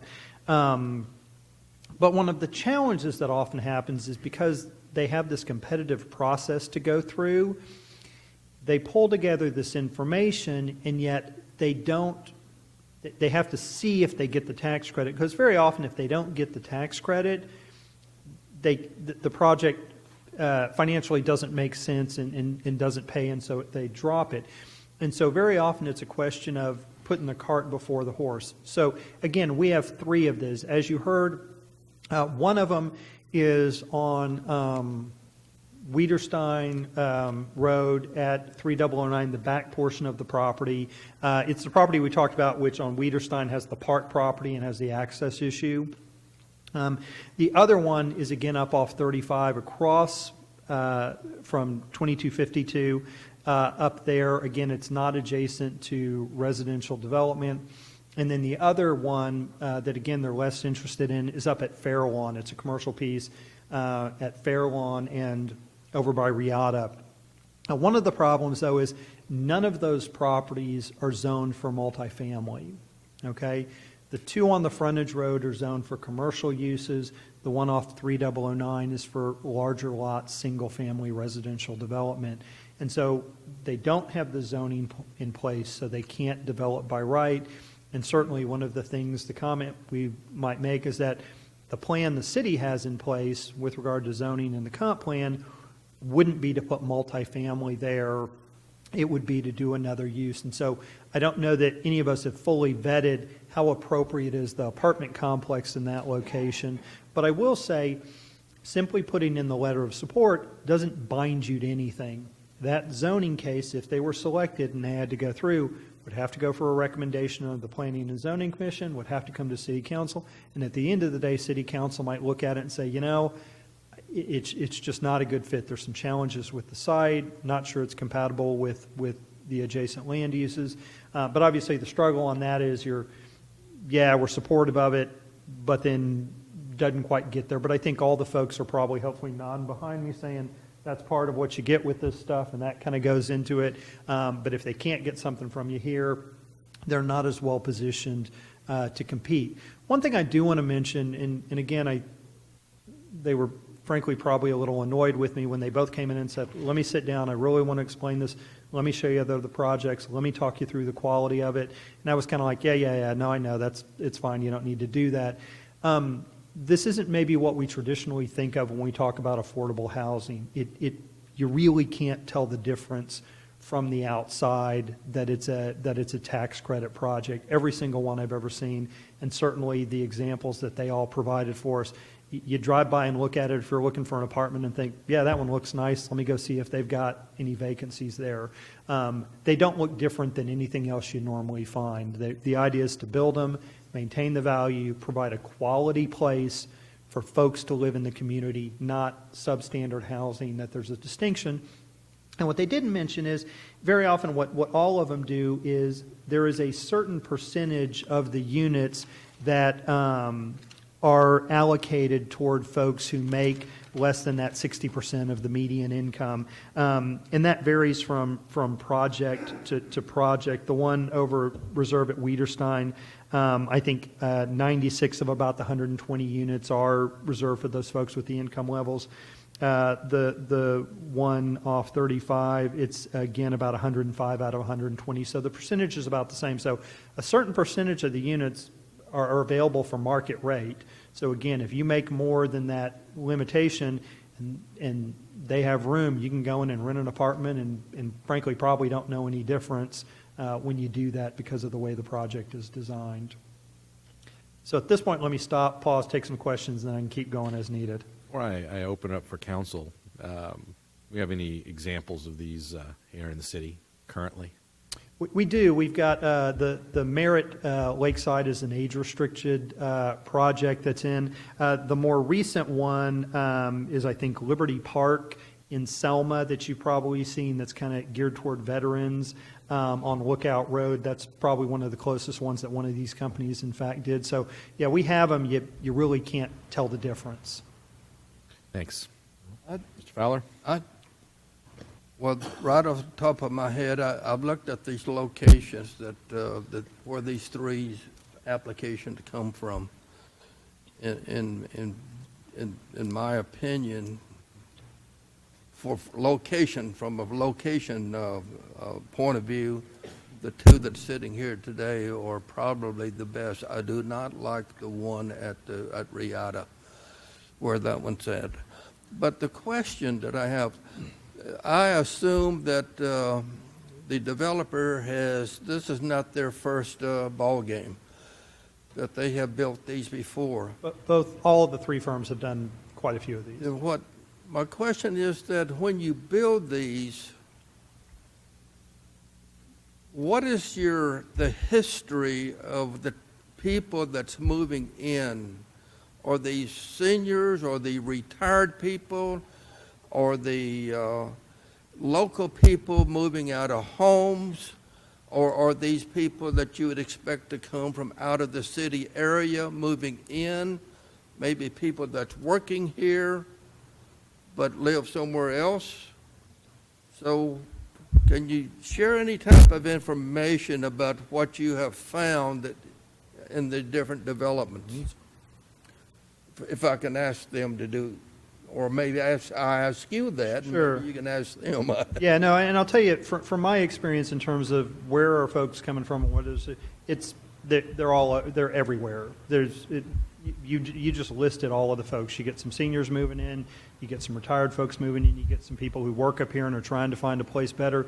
You get some folks who already live here, but this is a better quality housing, more affordable for them. And for all of the same reasons, anybody wants to live in Schertz. It's a great quality of life, good schools, et cetera.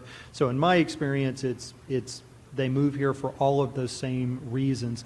None of these are restricted in any way. What you've got is simply that income criteria to be met with regard to it. And so it's not a senior project. It's anyone of any age's situation. Again, they've got a certain number of the units that are set aside for people that are below that income level. But in my experience on these, you get everybody. Do you feel that within the city of Schertz, the way we're growing, that we could support two developments, or do you think we're better off at just looking at one? Jim, would you like me to recognize the developers and have them comment on that for you? Is that? I think you're directing it to them. I mean, they're sitting out there. Well, why don't we have y'all come up and answer Mr. Fowler's questions directly? I'll leave it to you to decide who wants to. Okay.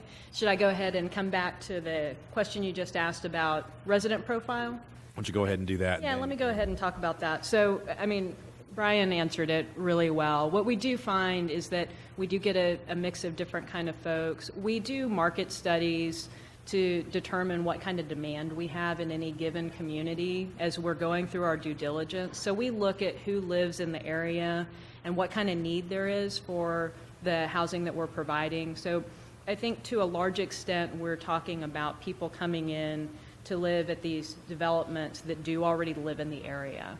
But there also will be those folks that are attracted to this community for all the reasons that everyone else is attracted to this community. And when they come and they find a development such as these proposed tax credit developments, they have an option that might fit within their particular income, their income needs. But we get some seniors, we get working families, we get seniors on a fixed income, and we get a great mix. You end up with a mix that reflects the overall community generally. Do you want to jump in? Yeah, we're going to tag team this a little bit. We're what you call friendly competitors, so we actually know each other very well. We've both been in this business a long time. One of the things, we track zip codes for where our residents come from, and when they fill out an application, we look at where as you go, will you pull the mic toward you a little bit? Yes. That way. Sorry, is that better? Much better, thank you. Okay, so we track zip codes on where our residents come from when they fill out their application, and we look at their prior address, and we find that most of the time folks are moving from within a 7 to 10 mile radius. They're not picking up generally from Waco, and they're coming to Schertz. They live in the community, they attend the schools here, they work here, but they're looking to either improve their quality of life, to find a more affordable rent, or to move closer to their job or place of employment. Now, since you're both friendly competitors, as you look at the city of Schertz and looking at our growth rate, do you think that we could, it's a good deal for two housing authorities like that? We've already got Section 8, and we have, the housing authority with HUD and everything here.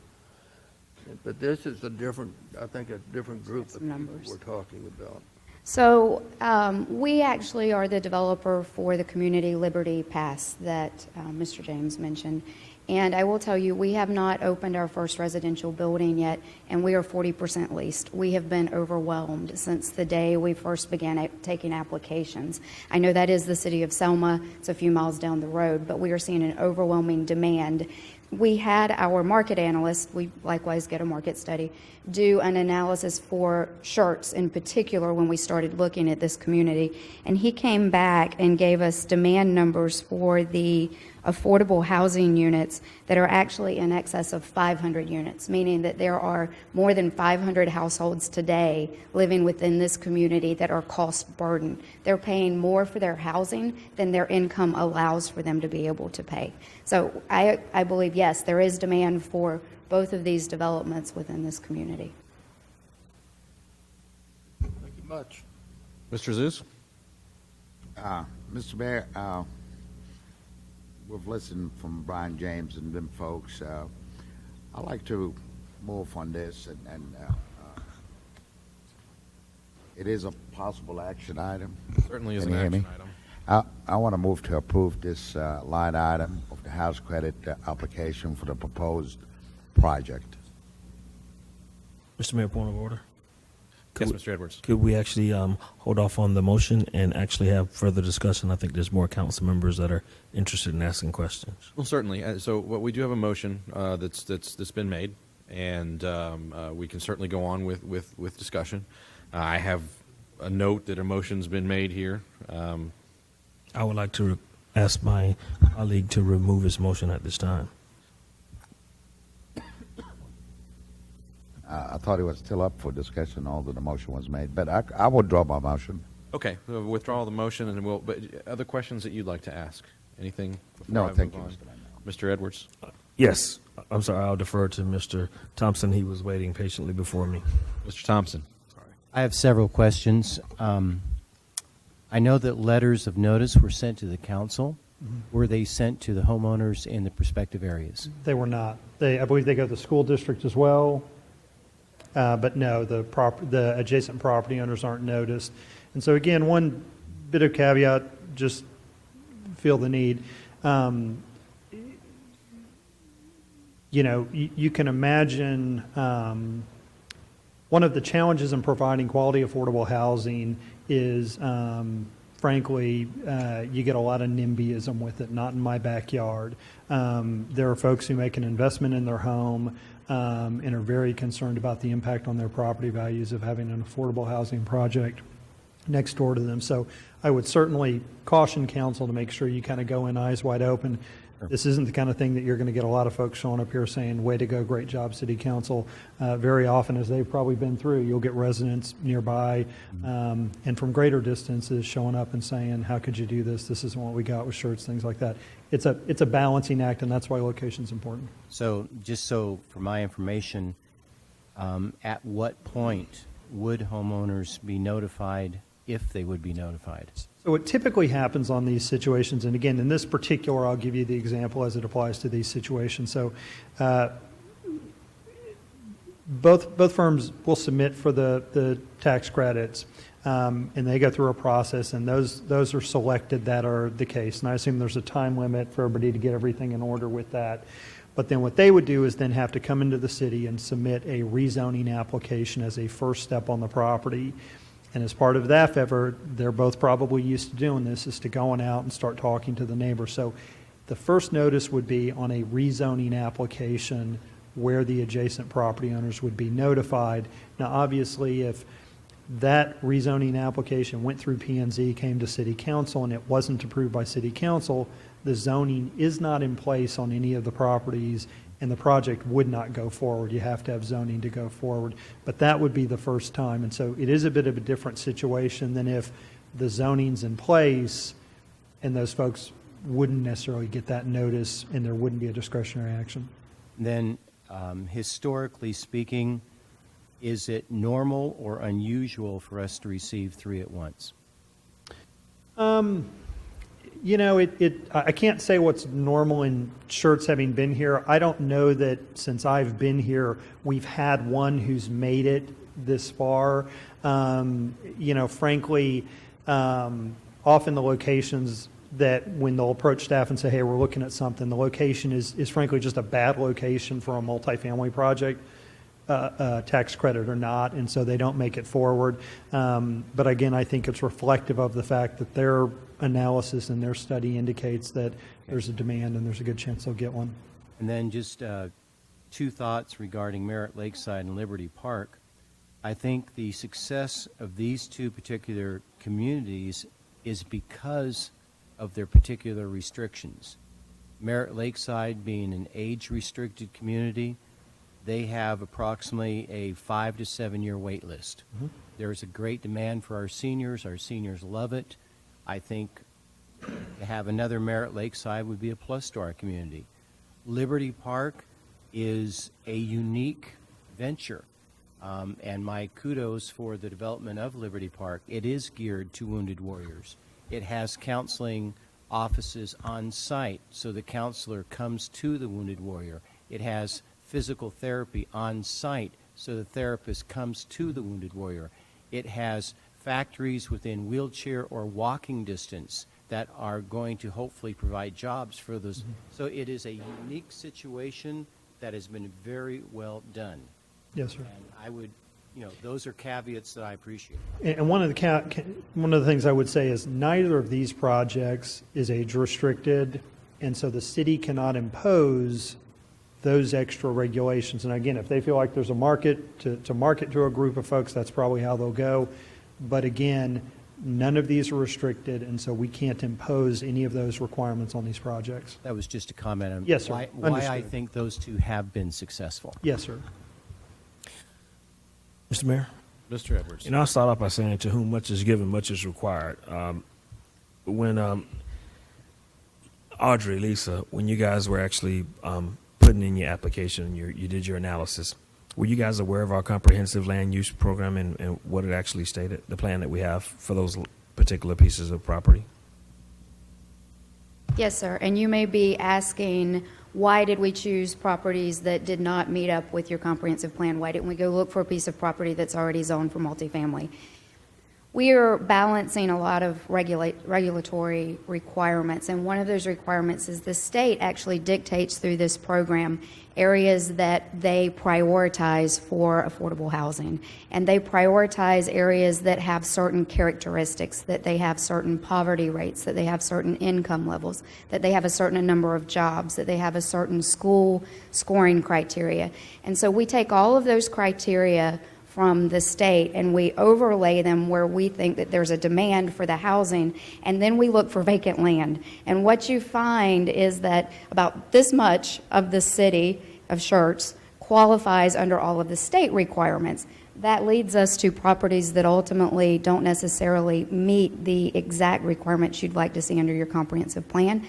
However, because of we're working under the state program, which is one of the only programs for affordable housing, in order for us to come to the city of Schertz with a proposal for affordable housing, it ended up having to be on unzoned properties. Am I mistaken thinking that this was a federal tax credit? It is a federal tax credit allocated by a state agency. Okay, that's okay.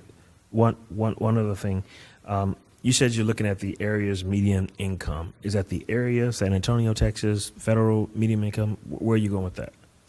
Where's that number coming from? Right. The median income that applies to the Schertz area is the median income for the San Antonio metropolitan statistical area.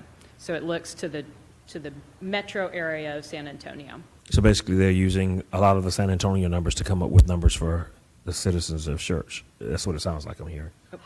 HUD sets that by metropolitan statistical area, and it is the median that they use to set our rent cap is about $63,000. It encompasses all of the greater San Antonio area, whereas the median income for Schertz itself is about $88,000. So there's definitely a difference in income levels from San Antonio to Schertz, but we are required to use the HUD definition of median income, which is the San Antonio MSA. Okay. One last question. Educate me, if you could, on the reason why you need a letter of approval for points or something. Explain that process to me. Sure. And So- is it Audrey, Ms. Yes, Martin? yes. The reason why I'm asking it, I'm quite sure many of the people out here are asking the same question, or thinking it at least. Right. Why are we standing in front of you and bothering you with this? Sure. So the funding program, the Housing Tax Credit Program, it's an IRS program administered in every state by some state agency. In Texas, it's the Texas Department of Housing and Community Affairs. Each state agency has latitude in establishing their policy objectives for the program within their state. And because these are limited resources, it's a very competitive process for developers to come in with proposals and to apply for those funds. So in the state of Texas, the state agency finds it very important for developers to get approval from the local jurisdiction in which they're working to place their developments. It's a priority of the state. It's also a good way for us to do business in general, regardless of the scoring criteria. But it is a scoring criteria. The way that the state selects those applications that they fund is strictly point-based, going through the priorities that they set out on an annual basis. And so for many years, they've had a priority related to local support. And so that's why we're here in front of you. It is one of the state's policy objectives to get local jurisdiction buy-in. We need to come in front of you, let you know what we're doing, and give you the opportunity to opine on whether you want to support these developments. Thank you. Can I add? I'm sorry, Lisa. Could I add one comment to that? This is a highly competitive process, as Mr. James mentioned. The credits are awarded by region. So the San Antonio region gets a pool of money which the state will allocate somewhere within the greater San Antonio metropolitan area. So there are deals in New Braunfels and in San Antonio and in Selma and in Cibolo and in Schertz. They're all competing for a very limited pool of resources. The point differential between applications will be 0 or 1. And it will come down to a variety of tiebreakers to determine which city is going to get the affordable housing. The letter of support that we're asking for from council is worth 8 points. So it is a make or break. We either receive support and our applications can go forward, or I'll speak for both of us, if we didn't get a resolution of support, we would not be continuing with our applications because it's not worth the time and effort. Cibolo has already passed some resolutions of support. San Antonio has a process that they go through where they consider applications for support. So it's a very crucial piece for us to be able to consider affordable housing. Thank you so much. And you have another project in Cibolo right now? No, there is another developer pursuing the same program, and the city of Cibolo passed a resolution of support for that development 2 weeks ago. Thank you. Mr. Thompson? 2 final questions, one to the ladies.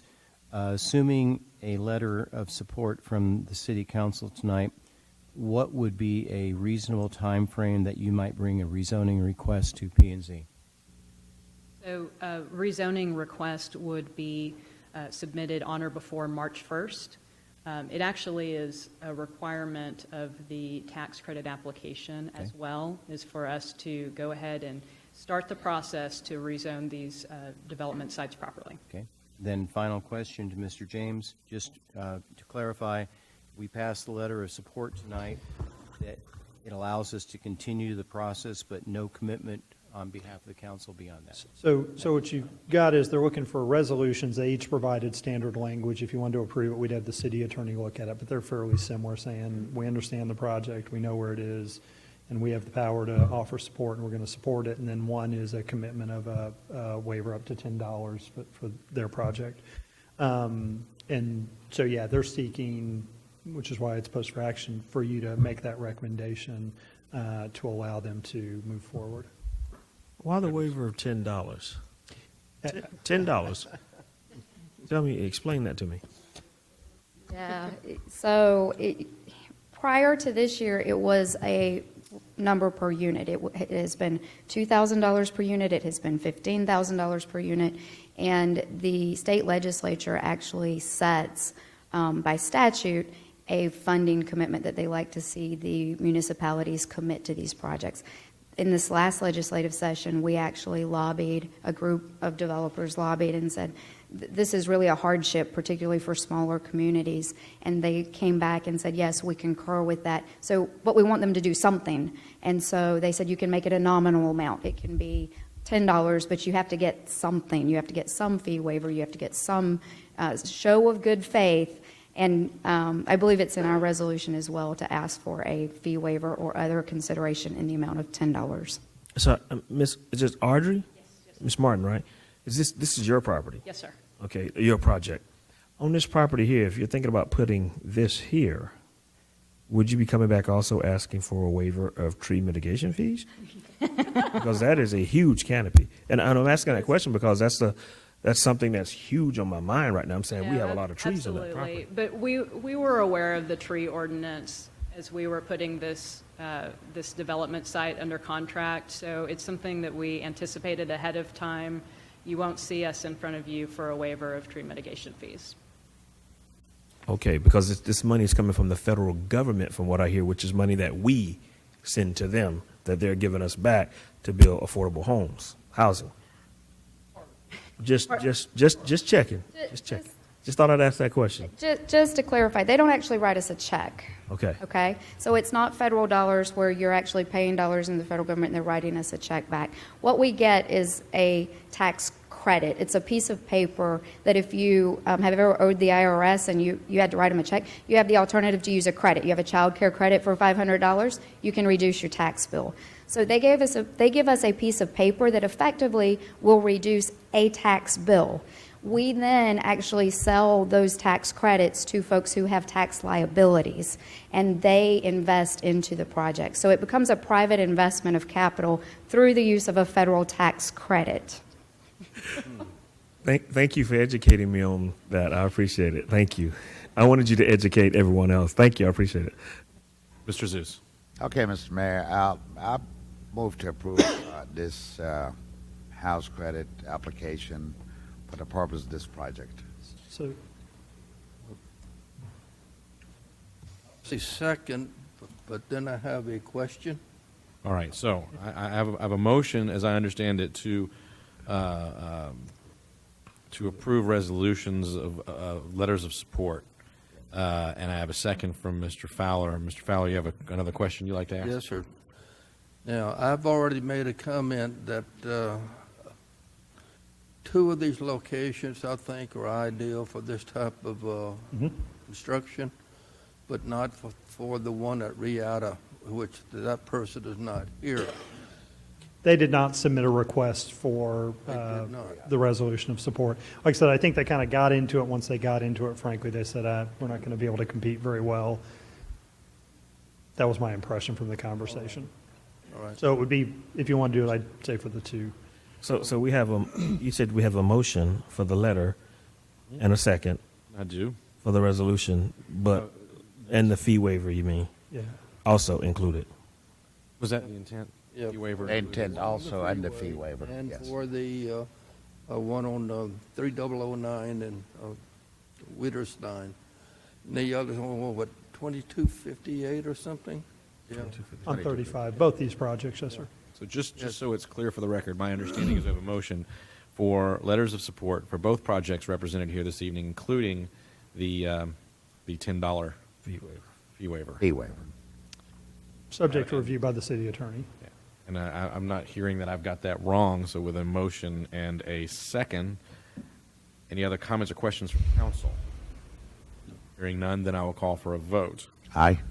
Aye. Aye. Aye. I have 5 ayes and no nays. The motion carries.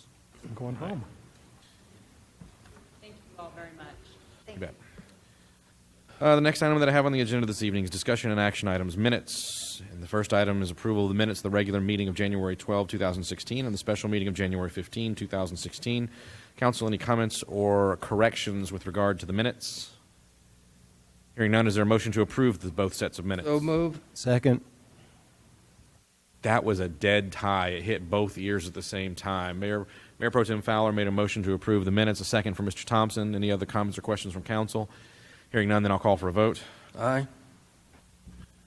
Mr. Mayor, I have to, is that the two actually to vote on both Yeah, sessions? January 12 and January 15. I will vote aye for January 12th, and I'm going to have to abstain on January 15th. I was not present. Okay. Aye. Aye. So it's that's an interesting conundrum that I have because we didn't separate them. I think for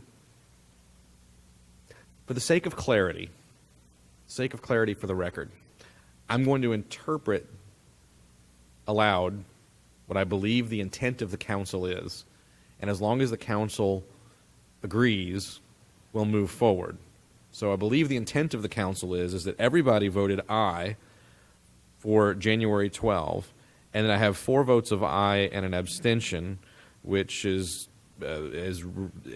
treated as a nay, even though it's not, but because our rules of procedure say such. So I have 5 ayes on the 12th, 4 ayes and an abstention on the 15th. Is there anyone that disagrees with that interpretation? No, sir. Great. Then we will record the vote as such. All right with that, Ms. Brenda? Mr. Mayor, in the future, is it possible that we could separate those 2 items when that comes about? Absolutely. And if somebody wanted to make a motion at some point to reconsider item number 1 and clean that up, we can. But with Ms. Brenda saying she's got that okay for the minutes and the record, we will move on.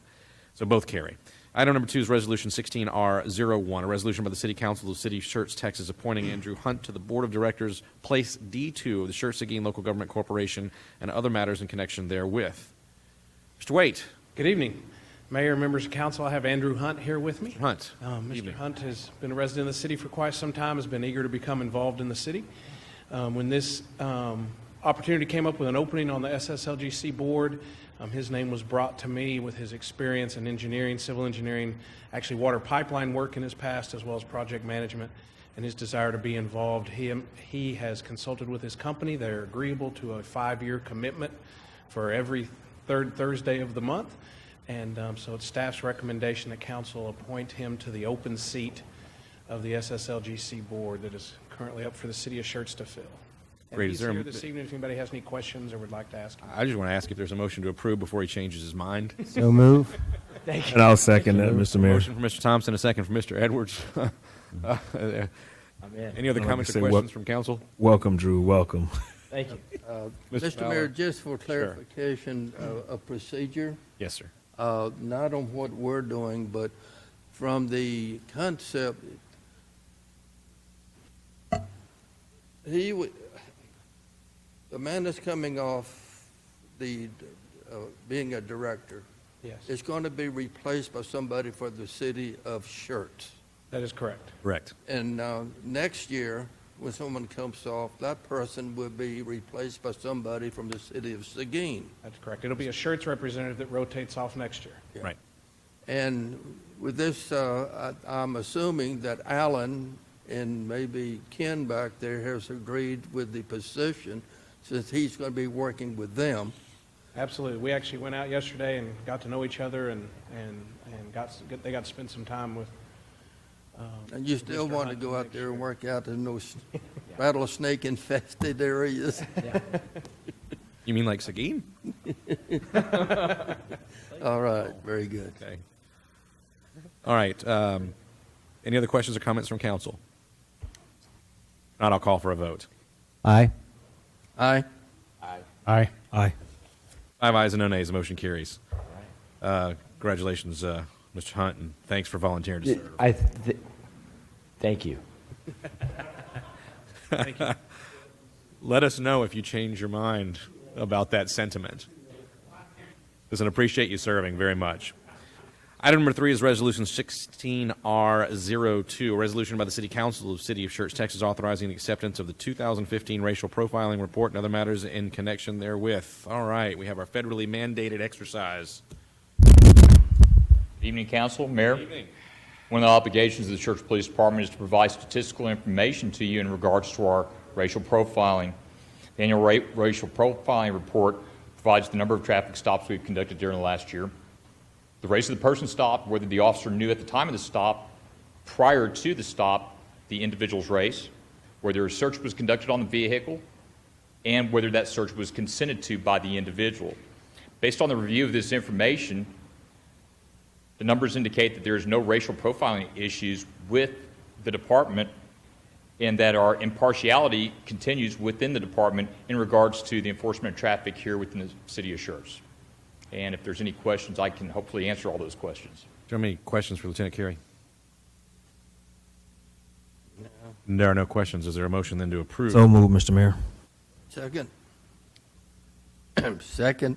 All right, I have a motion from Mr. Edwards, a second from Mr. Fowler. Any other comments or questions from council? Hearing none, then I'll call for a vote. Aye. Aye. Aye. Aye. Aye. 5 ayes and no nays. All right. Thank you, sir. Thank you, council.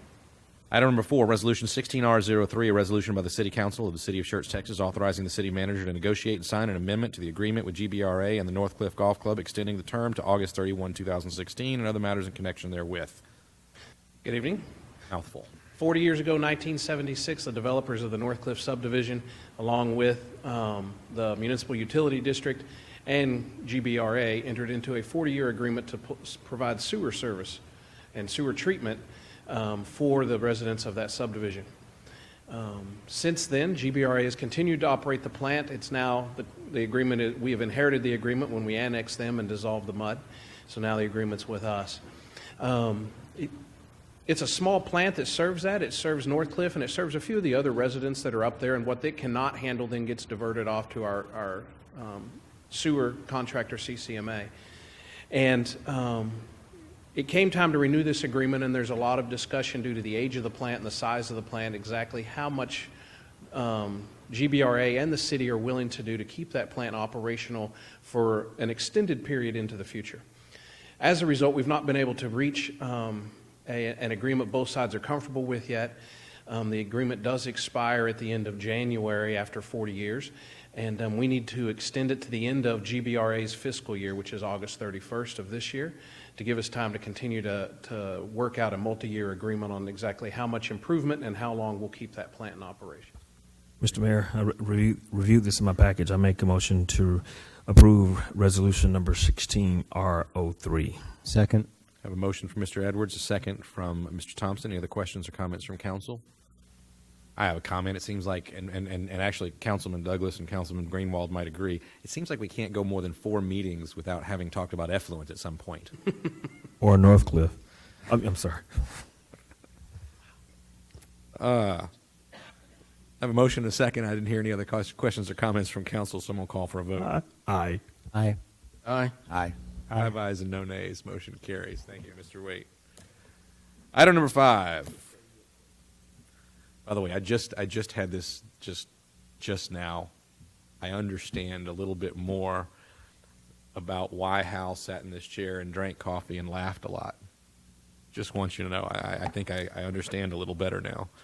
Item number 5, Resolution 16R04, resolution by the City Council of the City of Schertz reappointing Councilman Darrell John to the Board of Directors of the Lone Star Rail District and other matters in connection therewith. Ms. Brenda. Yes, sir. In accordance with the district's bylaws and articles, each board member is to serve a 2-year term. Additionally, the terms are staggered so that 1/2 of the board members' terms expire on February 1st of each year to ensure the board's continuity. Staff recommends council officially approve Resolution 16R04, reappointing Darrell John to the Rail District Board to represent the City of Schertz for a term of 2 years beginning February 1st, 2016, ending February 1st, 2018. And I believe that did have discussions with Councilmember John, and he is willing to continue to serve. Very good. Thank you. Council, questions, comments?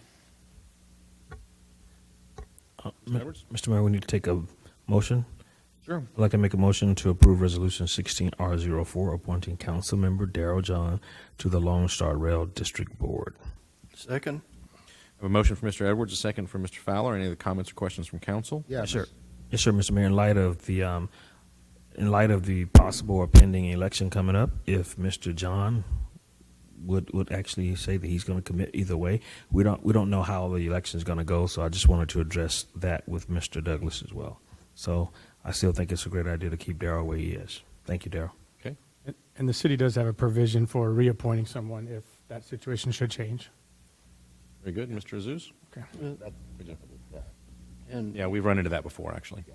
And I would just like to remind everybody that in November, that we're going to have new board members also, at least two more board members, that in case you do get the job in Seguin and you start living up there, that we may have more flexibility in being able who we can choose.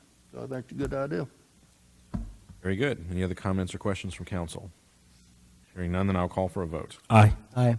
Aye. Aye. Aye. 5 ayes, no nays. The motion carries. Next item that I have on the agenda this evening is Ordinance 16D01, an ordinance by the City Council of the City of Schertz, Texas, providing that the Code of Ordinances of the City of Schertz, Texas be amended by revising Article 5, Section 86-149, parking prohibited on roadways maintained by the City of Schertz, and providing an effective date. Mr. James? All right. Gentlemen, any questions on this one? I think it was straightforward in the packet, but Yes, sir. That's a growth issue, Mr. Mayor, and I'd like to make a motion to approve resolution ordinance number 16D01. Second. a second motion from Mr. Edwards, a second from Mr. Azouz. Any other comments or questions from council? It is great to see that those companies are growing and adding employees as well. Indeed. I'll call for a vote. Aye. Aye.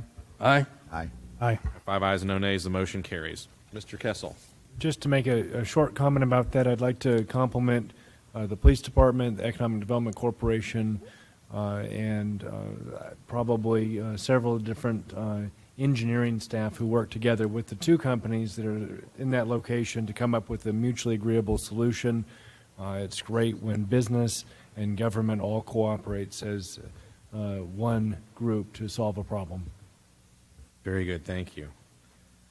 Next item I have on the agenda is item number 7, Ordinance 16M02, an ordinance by the City of Schertz, Texas, amending City Council Code of Ethics, providing a policy for media relations, repealing all ordinances or parts of ordinances in conflict with this ordinance, and providing an effective date. Mr. Zeck, you want to walk us through what we got here? Yes, sir. Based on direction from City Council at the last City Council meeting, I agreed to try to draft a policy that gave guidance to City Council members with respect to how to deal with communications with the media. I looked at case law with respect to First Amendment. I looked at many best practices from other communities, and this is what I've come up with.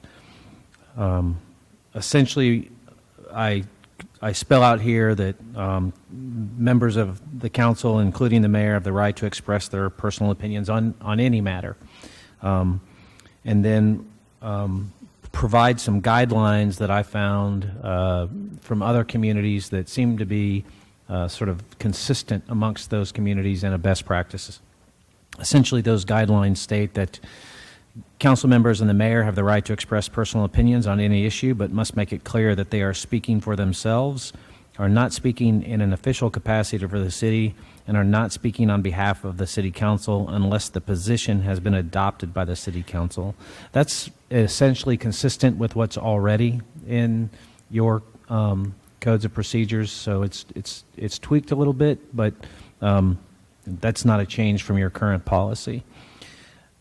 Just from a common sense standpoint, I added a guideline that all conversations with a member of the media should be treated as on the record, and that's just good practice. The third was that all interviews with a member of the media should be reported to the city's public information officer as soon as reasonably possible after the interview. I did get with Mr. Kessel and ensure that the city does have a public information officer. And then finally, number 4, we state that there are certain highly sensitive issues that may require greater discretion when speaking to the media. These issues include legal issues, liability issues and pending litigation, personnel issues, including those surrounding existing and former employees, questions that involve police or fire investigations, or a community-wide situation or emergency.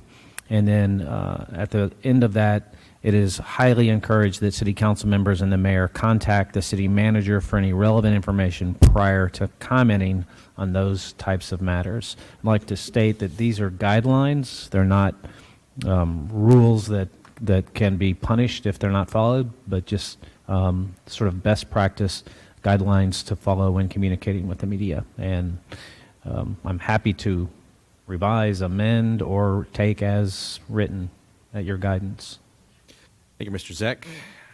Council? Comment? Mr. Thompson? I think you've done an excellent job. I would like to see kind of a small revision to number 3. It might be a 3A or renumber it, but something to the effect that when there is sufficient lead time, that the city's public information officer would be contacted prior to the interview. Or it's recommended that they be contacted prior to the interview. All right. Anyone else? Mr. Mayor, after being in New York and seeing the disaster up there when it came down to emergency management, I kind of agree with Mr. Thompson on this. Perhaps before going to the public, we should have that public information officer either draft a statement or have something prepared for us. So prior to going versus going after the interview, because at that point the damage could have been done. Others? Well, Fowler? it seems to me that there may be situations that we are caught in where we may be being asked to make a comment, and other than just saying, I just can't comment on anything right now. I don't know if we need to consider, if we don't know any information, then we just have to say, I can't comment on it because I don't have any information or something. But I don't know. What do you guys think on that one? But it's wise to maybe clear it with the. I agree with that, with the PIO if a situation comes up. But hopefully we can won't be caught off guard. And we just have to. And I think we're trying to say that in the way this thing is written. And again, that's a very important point that we just got to remind ourselves, how we handle these situations. We can always say I have no comment. Yeah. Or no comment at this time.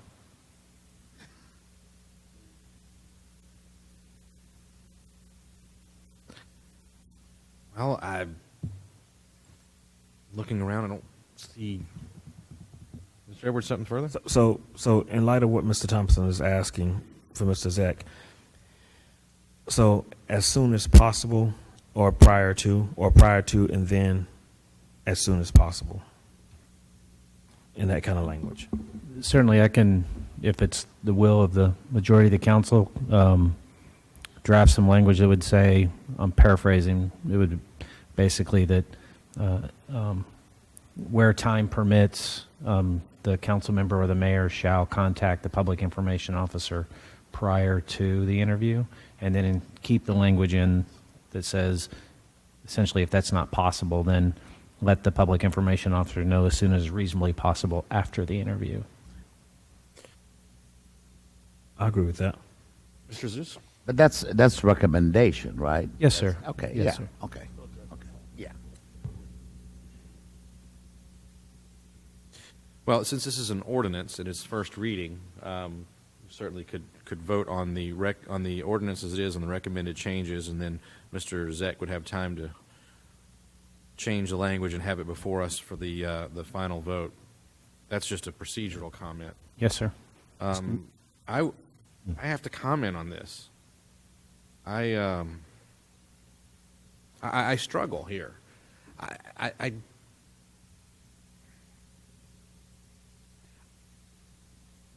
I don't think it's necessary. I think that we have before us, with our current code of ethics and rules of procedure, the ability to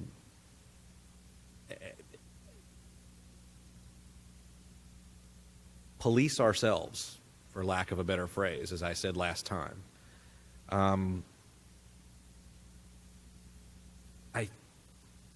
I guess I would say it this way, and it's a bit of a. Now I have to give credit where credit is due. This is not my phrase, but one that I heard from a retired brigadier general at USAA, and he basically said this, and this is the way I think we should approach. We are authorized to take any action at all that we are willing to be held accountable for. I think that's enough. I don't see the need for the ordinance. That said, you guys know I don't have a vote, so I've expressed my opinion, and I'll leave it to you guys. Mr. Edwards, did you have a comment you wanted to make? Mr. Thompson?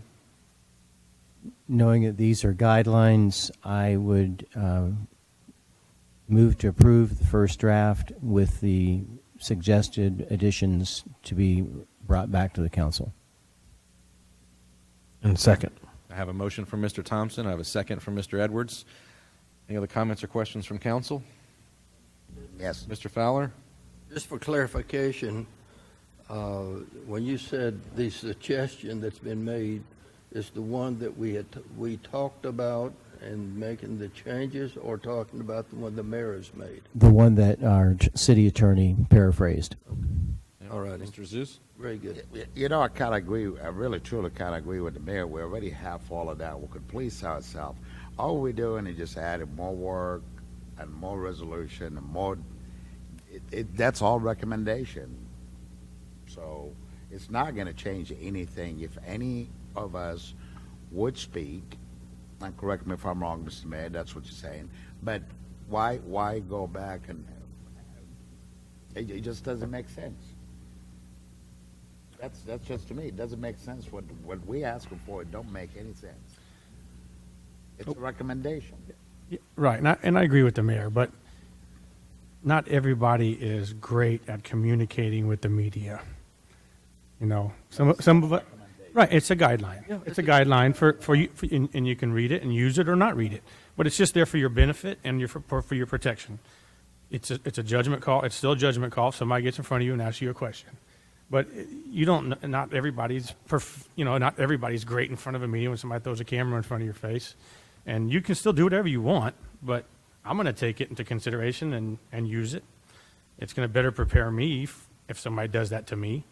I think it's a benefit just for some protection, but you can take it how you want, you know. So if we already know it, why do we need to draft it? That's the point. It's not in here. I mean, this is adding it. Just like my mother said, outside is raining. If you don't want to get wet, take the umbrella. I know. But that's all. I think it's good. I think it's good. It's good information if you want to use it. If you don't use it. Okay. Well, I'm also thinking down the road when we have new councilmen here, and as we start going through training, these are guidelines for them to follow. And we can say, well, it's pretty fundamental to us, but it may be something new to some of the people that's on the council. So that's why I think it's important. Hey, I got a question, Mr. Mayor, if I may. Just sure. Hey, is that going to cost us any more? Whatever it cost me to draft this new language, I don't know what that would be. Oh, boy. Okay, let's slow down. That's the $1 million question. I'm not going for it. So it won't be anywhere near $1 million, I can assure you. I have a motion and a second. Any other comments or questions from council? One last comment, Mr. Mayor. This is absolutely about not just about free speech, but it's also imperative that we all attend some type of training when it comes to the media. And I would hope that Mr. Kessel would implement that not only with us, but also with our emergency staff as well. I mean, I'm quite sure they've been well versed in it.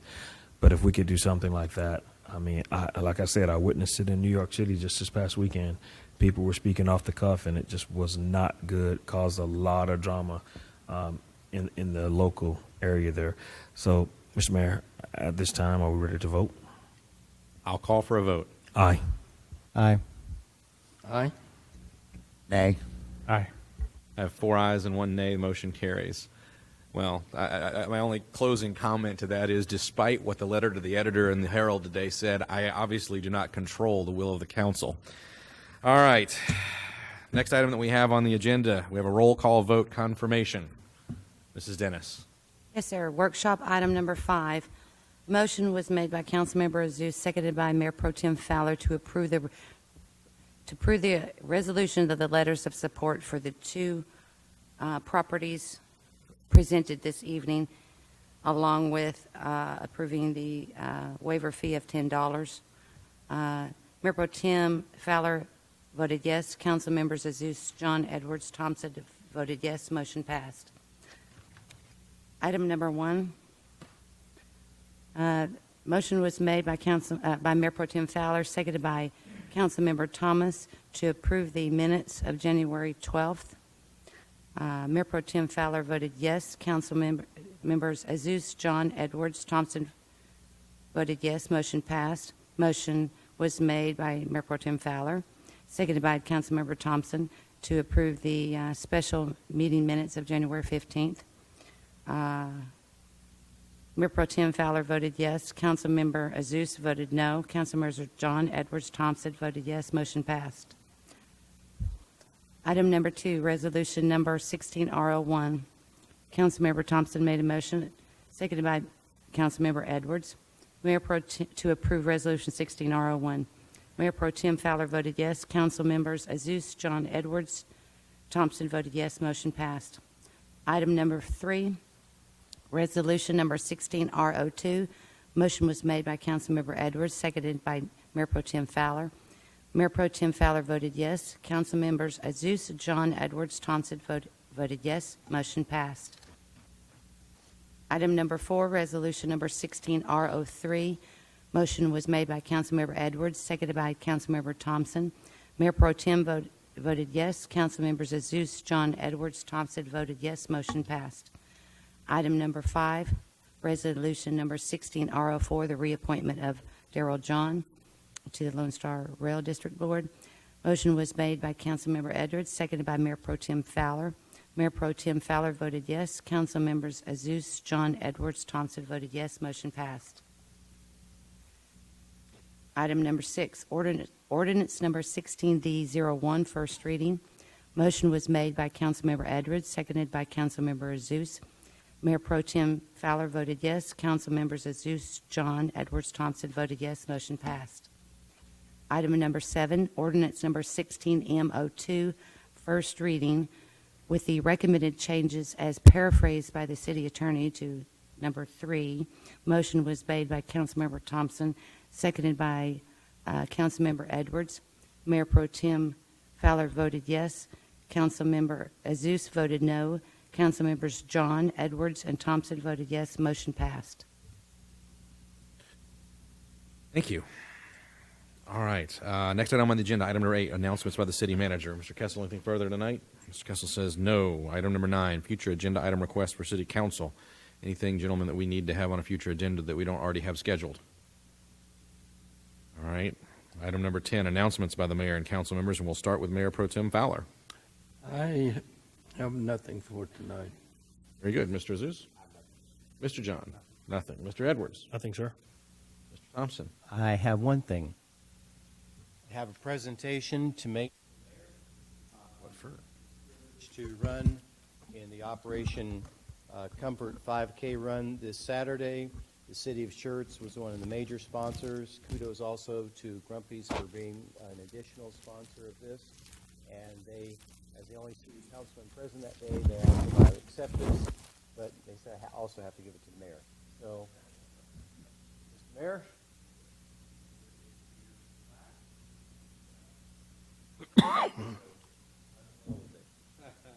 Well, then, on behalf of the city and on the all right, you got a flash coming in my face. It breaks my concentration. I'm getting older than I used to be. On behalf of the city the staff, the city council, we graciously accept the thanks, and it was a great run. I was there briefly to help to make a couple of quick comments before the run kicked off, and it's very successful. A lot of sponsorship, a lot of money going to the right places.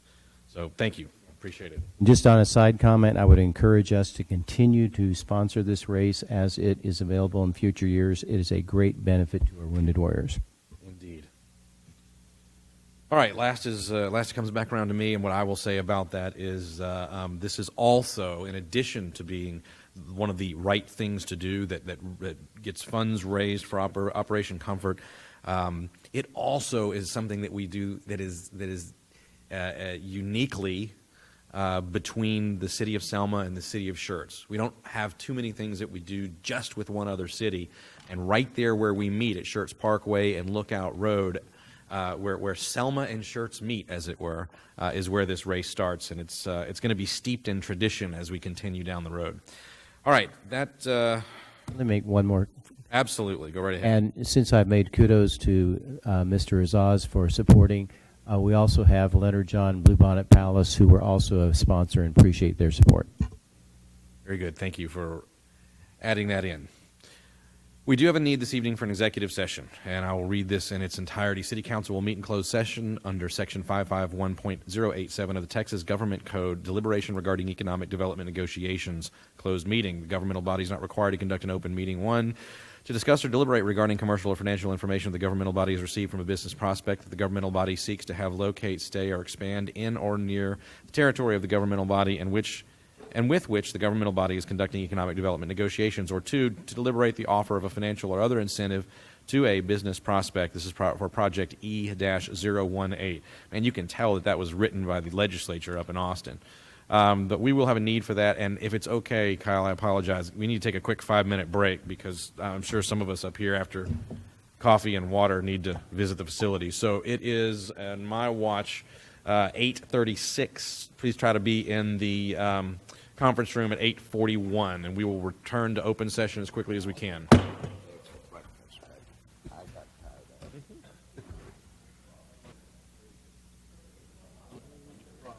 Business that we... I was getting the clouds. I delivered a kid. Then I have to go meet him. Well, she spit it out. Talking about... Hey, I knew how to tell her, just push. Oh, then I said, oh, shit. And it goes... Luckily, the EMS got there. So, Talking about I didn't surgery. even get paid for that. My wife had cataract service this morning. My wife had cataract service this morning. Oh.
Give me just a moment.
recess now with the minute. 9:08, and we're back in open session. Just a question of about the agenda that I needed to address before we closed out the meeting this evening. So, item number 12A, take any necessary action based on discussions held in closed session under agenda item number 12. I don't believe there's any need for any action this evening. Therefore, there's no need for a roll call vote confirmation. Anything else from council or from staff this evening? Nope. All right, then we stand adjourned. Thank you guys for being patient with me. Yeah.